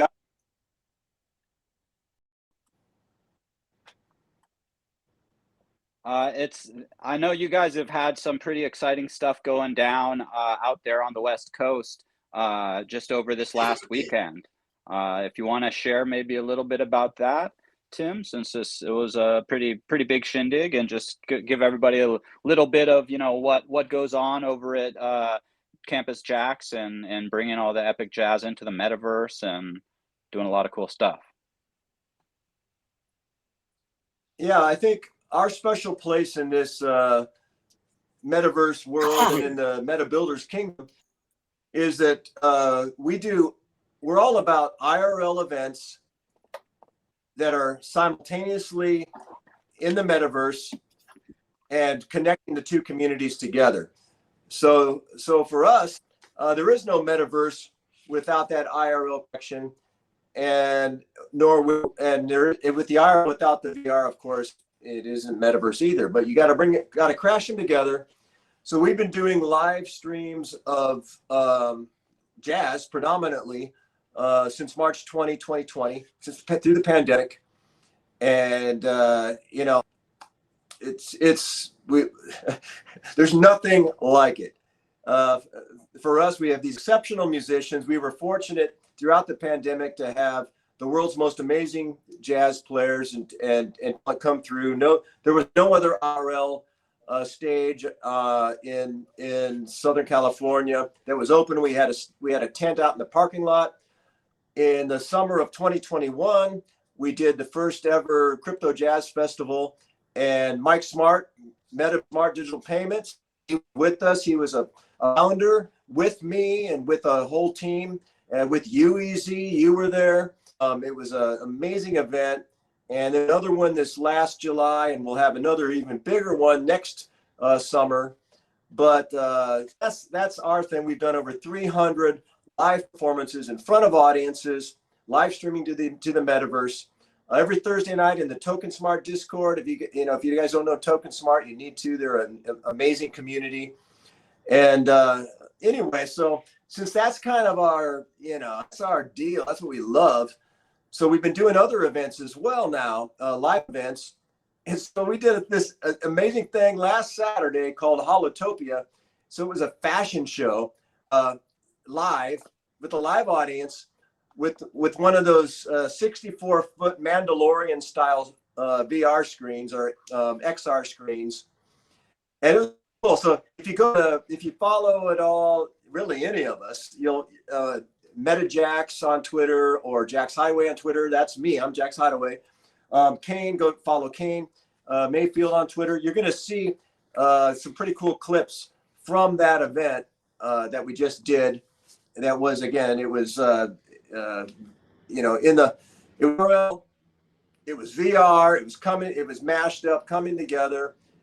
And what kind of makes us unique in what we do on the music side is I come out of television, so we do live podcast mixes. So it's mixed especially for you, whether you're in the Discord channel on Token Smart, or if you're hanging out in Crypto Voxels or whatever. We've got a special mix just for you that sounds as long as you got good audio on your end, it sounds amazing because it's unique in the way we approach it. And you've been out many times, and so you kind of know what we do. Mike's been out here, but that's what we do. But Kane was out. So Kane and Low Sleazy, all these worlds combined. I mean, as far as I'm concerned, we're right in the heart of Meta Builders. We're all in who Meta Builders is, and I feel the same kind of just reciprocation with you guys. So these guys hosted one of the segments that to me was just unbelievable. Hosted one of the fashion show segments because I don't know if he's still here, but when I was in the Crypto Voxels, I'm still there, but when I was actually paying attention, Jagar was in there. So we featured Jagar's work, the Control Builders' work, It was fantastic. Awesome. So there's a whole segment. You can see that on Twitter. But Kane and Louise, they kind of did, I guess it was kind of like the Mystery Science Theater stuff. They were like the whole commentary for the whole thing. This half hour was really fun. Anyway, Nice. It was a little bit of something for everybody. There was models, so if you like that, there was a whole bunch of those. That was great. All shapes, sizes, and varieties, whatever you were into. You like a little Navajo dude? He was there. He was there, muscled up with oil on, a lot of oil on his chest. He was ready for it. That was good. We had there was like, it was streamed from one room to the other room. So there's a laser light show happening over here with a smoke machine and people. Then it was pulled pork sandwiches and from Campus Jacks. Yeah, from Campus Jacks. Then you got Savage Rabbit vodka, which I'm a fan of. Yeah, we've had that easy. and yeah, so then it became the part that I kind of most look forward to, which was the talking afterwards. So, you get the most out of these IRL events by talking. So like people who came out who know, me or Lo, or we know them or whatever from different social media apps. It's like, hey, and people don't know what everyone doesn't know what you look like. So it helps when you have a distinguishable voice. So someone will just hear me talking and go, "Are you Kane?" Kane and I go, "Yeah." And they go, "Kane!" And I go, "Oh shit." Yeah, you gotta relax. Wait up. But fun. And that's kind of where IRL meets the metaverse meets AR, VR, XR, and it was all kind of happening at once. So, it's good stuff. Nice hat, Louis. I think the most exciting part about all this is generally those events where you're bridging those two worlds, because not everybody has gotten comfortable in one or the other of them. Some people are less comfortable going out and social to a concert, and some people don't know about really the metaverse or wouldn't know how to go in or dress themselves. So building the bridges to bring those two together is something that, the crew at Jax has done phenomenally, and some of the other partners down there in LA. I've been lucky enough to be, along the ride for some of this journey, and it's just been, phenomenal performances, really fun, cool usages of the tech. I look forward to the next fashion show, and I'll come down and have some fun with you guys too. But yeah, and go ahead. So, well, I was going to just mention that, and I Mike and I talked about this, but so we have an event coming up that, as far as I'm concerned, MetaBuild can come in, participate, do services. Whatever feels right, and be part of this thing. Because Mike and the gang, you guys are part of the family. Easy, you're part of the family. Love to have Louis come out. It's hard to get these East Coasters out here, but I'd love to see that happen. But on December 6th, we're doing the same kind of thing. So like this thing we did last Saturday was kind of an experiment. It was a really cool experiment. And so we take those lessons learned. And so we're doing another thing coming up on December 7th. And I call it the Caniverse. It has another name. I can't remember what it is because I call it the Caniverse. And so it's going to take the same kind of concepts and ideas that we did at this event, but it's going to be cannabis themed. And so it'll have music, it'll have the XR screens, it'll have all kinds of really cool stuff going on. And I would invite everybody who wants to come out and be part of that. It's going to be at the same Thunder Studios, again, an amazing facility in Long Beach. And again, check out the Twitters if you want to see some of some video of this thing. But love to have the whole MetaBuilders group out here. Let's get some of that loot happening, and whatever else it takes to get into this DAO. I was trying to figure it out myself. It's going to take I was clicking around and it's like, man, I don't know, Mike, you're gonna have to explain it to me. But the loot, looks like getting loot is easy. I think you just I think you cracked how to get Louis out to LA because it's a Canna Fest. I mean, the theme ought to help draw, you know. So I think we can look forward. I'll be back. I'll be there December 7th. Okay. Sounds like it's a date. Louis, I want to see you there. Kane, I want to see you there. Oh. Mike, both Mikes. Fuck yeah, bro. We had a phone go down, but they're still there. So here's the other thing I mentioned. So that's while we're out here, and I don't know who all's tuning in watching this thing. Doesn't really matter. We're people will pick it up. So we're gonna just drop some real alpha on you here right now. So the December 7th thing, that's locked in. That's happening. That's good to go. Sometime in, I'm thinking it's the first quarter. It's either the first quarter, early second quarter of 2023. We're gonna host right here at Campus Jax with Kane, with you guys. We're going to host a true NFT music OG, just whatever you want to call it, mini festival, whatever it is. We're going to do a thing right here at Jax, at Campus Jax. MetaJax will host it.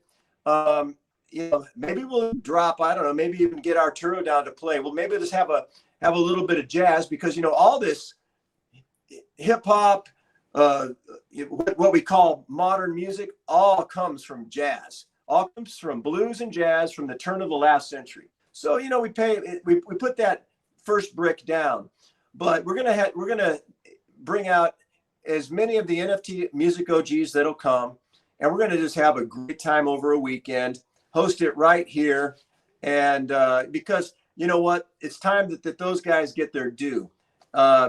There's still too many people that don't know who they are or what they've done. It's time for that to happen, and so we're gonna host that, and just take that, broadcast that to the world, and give all those guys a chance to you know, hang and to honor them for what they did. Really, in what I would say between 2017 and 2019, a lot happened.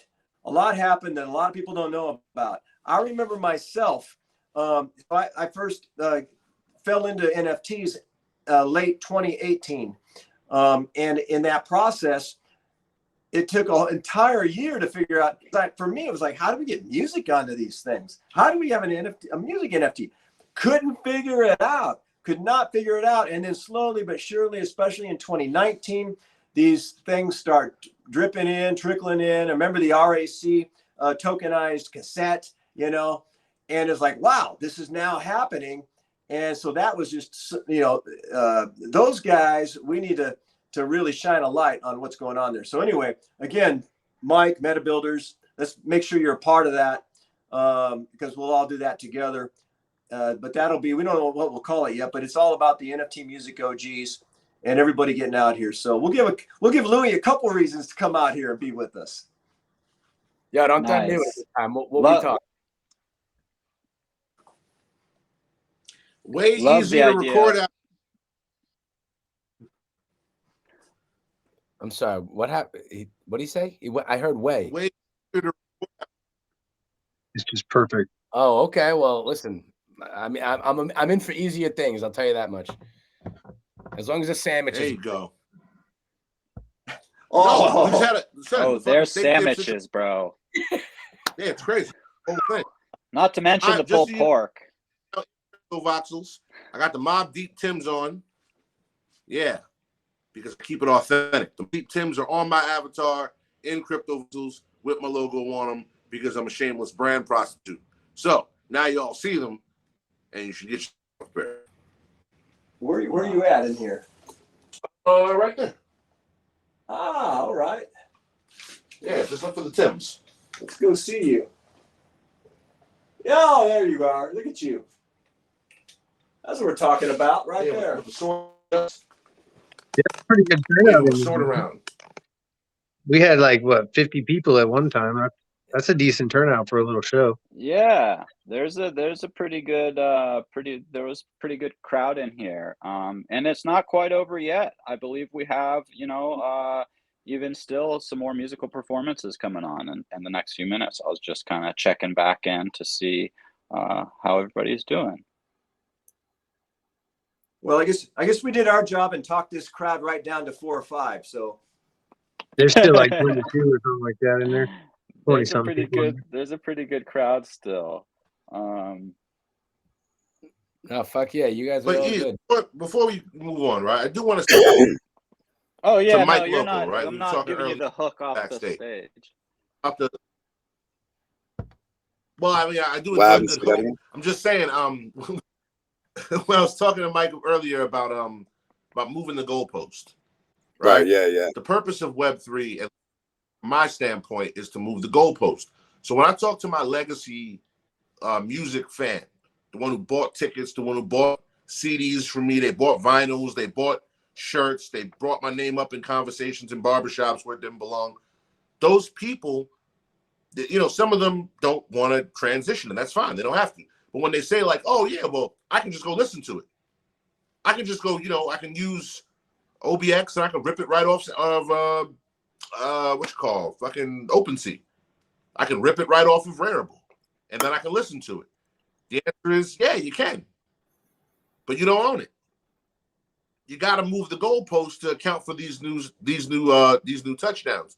You can listen to it all you want. They can stream, put it on YouTube. If you're gonna put a stream on YouTube and you're gonna run it up to something, you know, unbelievable, then you deserve it.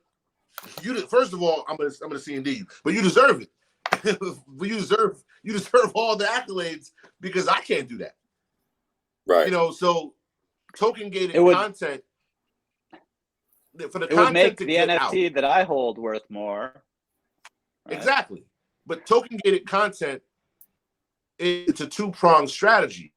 Yeah, it's good if there's people who want to put it on YouTube because that means there's demand.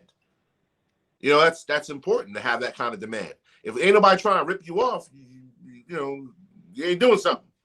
If no one's spoofing your account on Instagram, you know, that's not necessarily a great thing. And the other thing is, they still weren't in the event. Without the token, you can't get in the event. Now, you can maybe watch it later, the same way we used to watch a bootleg movie. But that don't mean you were there. You didn't get the POAP. You didn't get the airdrops. You didn't get any of the rights, lights, and benefits that would have come with you being there. So watching it is almost a fool's reward. Just hearing the song is cute. And I'm glad you like it. Hey, man, that's why I made it. I made the songs people can like it. But you don't own it. And the fact that you don't own it, well, I mean, you can go try to mint it yourself if you want. And even if I didn't do something about it. If you mint it yourself, who's going to buy it? A K Mayfield NFT only comes from K Mayfield. You only get a Big Mac at McDonald's, yo. Burger King can't sell a Big Mac. So as long as I have control over my product and there's a direct relationship with my audience, the biggest thing about moving the goalpost and going A to C, artist to community, artist to consumer, artist to collector, artist to customer, is that's a very weird lack of moving parts. There's not tons of moving parts in that. There's not a lot of ways that goes wrong. So when people, I watched the stream 3 days later. Cool. The stream was only half of being there. Did you get the airdrop? Because the only reason the people were in there is to sign the guest book and get the airdrop. Did you get the airdrop? Oh, no, I just watched it on YouTube. Oh, well, glad you enjoyed yourself, I guess. I mean, whatever makes you happy. And that's the way of, I'd say, minimizing it. Now, mind you, a lot of this is mental. A lot of this stuff is just in my head. But it's the how I keep sane doing it. And also I make sure that even in the evidence or presence of poachers and people who want to restream stuff and clip stuff and put stuff places that I didn't want it to go, there's still a level of value preserved for the people who paid for the experience. Those people are in there and they get the special treatment. That's why when I give up airdrops, wearables, and put stuff out there to reward the audience, like me and Easy spinning the rug wheel, shouts to Louis, the original rug wheel. When we're spinning the rug wheel and giving stuff away and doing stuff, it's not because, I'm just generous. It's because I'm curating a much different experience than just come to the event. With music, the hardest part is just getting them there, meet in the seats. To a degree where, like, I know people who don't even care if you enjoy yourself. You pay for a ticket, you ain't even got to show up. As long as you bought that ticket. Meat in the seats. We made a profitable show. But if we don't knock the cover off the ball, why would they come back? So I think the knocking the cover off the ball on this side isn't just getting people to purchase. It isn't just getting people to show up. It's providing them with a heightened experience, an increased level of amazingness, so that they always have something to crow about, and then it doesn't matter what anyone else does because they can't take that away. That was a lot more words than I think was required, but I just had a steak sandwich, so I'm feeling vigorous. Hey. Sandwiches are good then. That was, Well, I see that you was with the moral of the story. What'd you say? What'd you say? I see you with cream cheese bagel on fucking Twitter. I don't eat no cream cheese, and I believe, as the Twitter post said, real men eat butter. Yo, fuck boy. Real men eat butter. Don't be a fuck boy. I don't eat no cream cheese. Look, fucking bogus. Like, it's true. It's true. It's true. He was looking real thotty. He was real thotty. Very thotty. Just fucked here, licking condiments off yourself. Some people pay extra for that. I don't, but some people do. Listen, it's part of the utility. What can I tell you? Listen, but I want to tell you, the only thing I found that rivaled your just got fucked here was Easy's hatlessness. Yo, you never want to see Easy without a hat and his shit in a ponytail. He answered the door. I thought it was a fucking burglar in his hotel room because I didn't know who that was. I said, who is this man? Because he answered the door and he looked like he had just got out of San Quentin. And I didn't He looked like the way Fishbrain. What was the Fishbrain impression? He looked like the way Fishbrain sound when he did the impression. Oh no, he looks like the way you sound when you do the Fishbrain impression. We're getting into the fun last wee hours of the night here. No, all great stuff, Kane. I love the way you're able to break down and kind of equate aspects of what we do here in Web3 to, understandable consumables for people that might not quite get it yet. Yeah, and there's lots of time. I think that the solution to the age-old question of what does a Web3 record label do, I think that answer is coming. I don't think that the answer is there's no such thing as a Web3 record label, because that's not possible. There will eventually be something, but I think the guiding principles around what that does, what it looks like, how it feels, and how it's received are going to go into exactly how much of the culture are inside of it, and how much of it is a rebranding or putting old wine in a new bottle. So there's lots of cool stuff happening, man. And I'm just happy to be here and be a part of it. And Reaganomics coming soon. And we recorded some Easy. I'm gonna tell you about it later.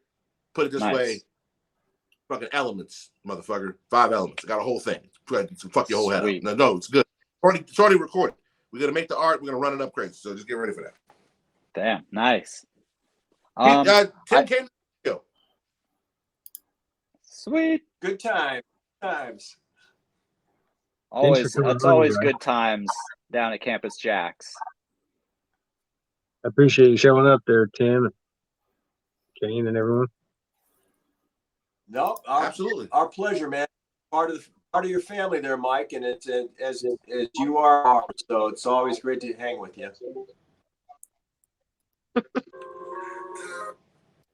And we have our final special guest of the night, Mama Binks herself in the flesh from Third Planet Studios. Just an absolute powerhouse behind the scenes, especially when it comes to music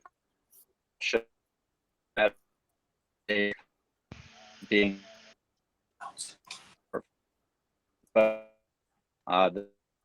so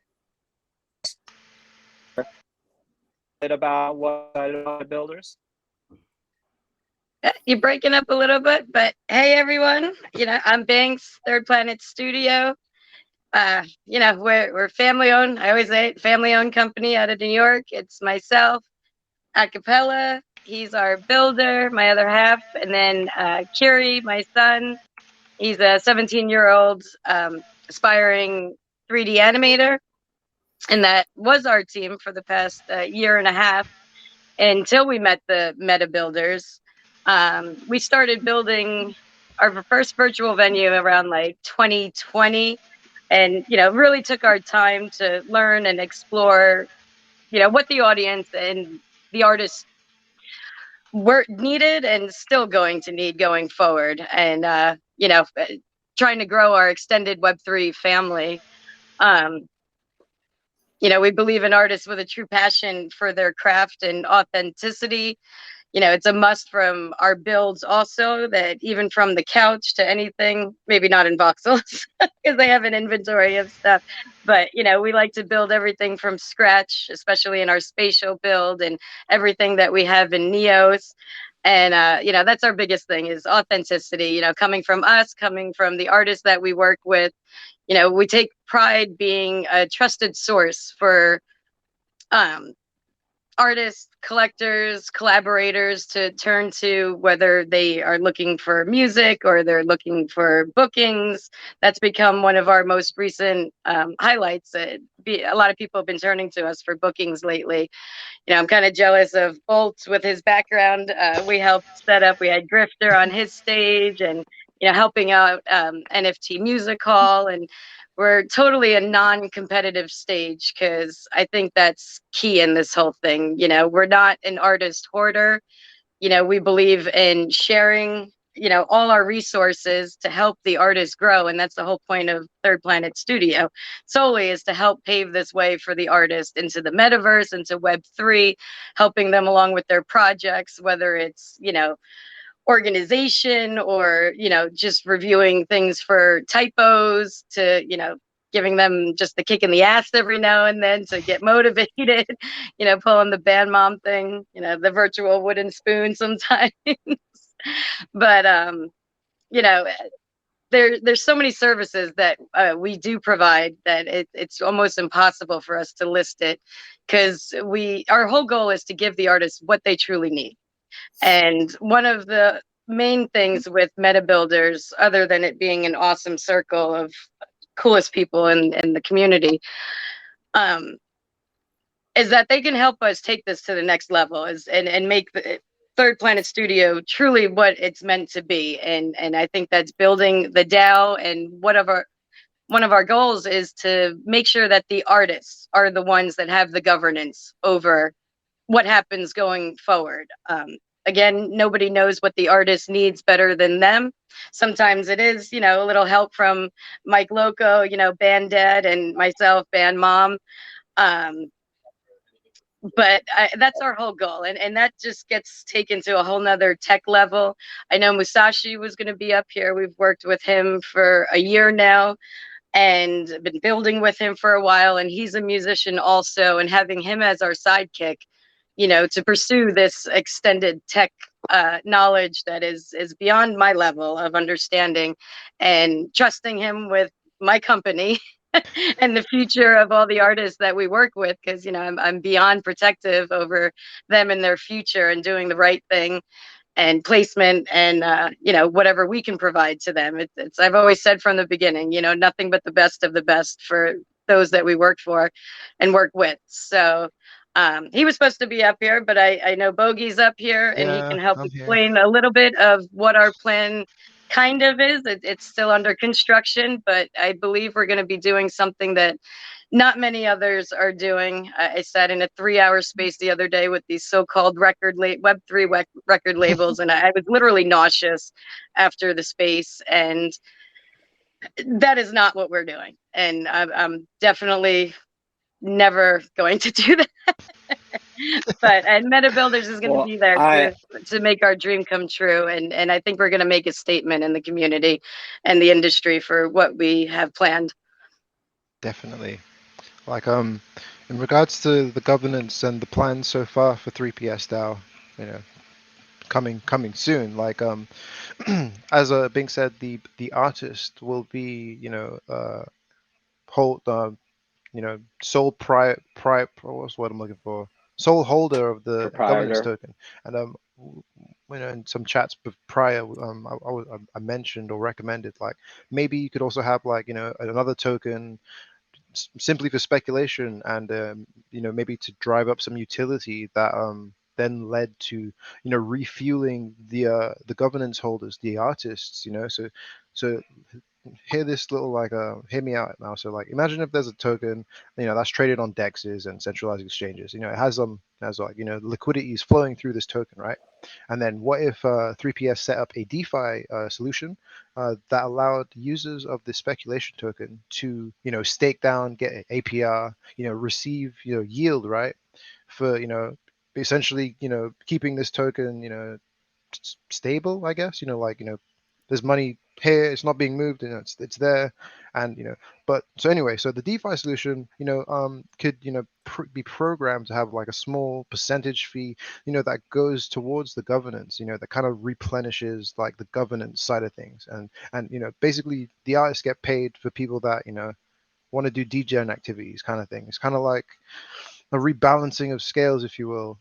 But yeah, and not only that aspect of it, but the having the artist own the governance token kind of cuts out the middleman for in the music industry, like I'm not like agents and stuff, because sometimes these roles in the industry, like the middlemen type of role, like they kind of lead artists astray, and that is a bad thing. So cutting that out, trimming the fat and allowing the artist to be in full control of their journey is a vibe. I back that vision completely. It's a wonderful thing. But yeah.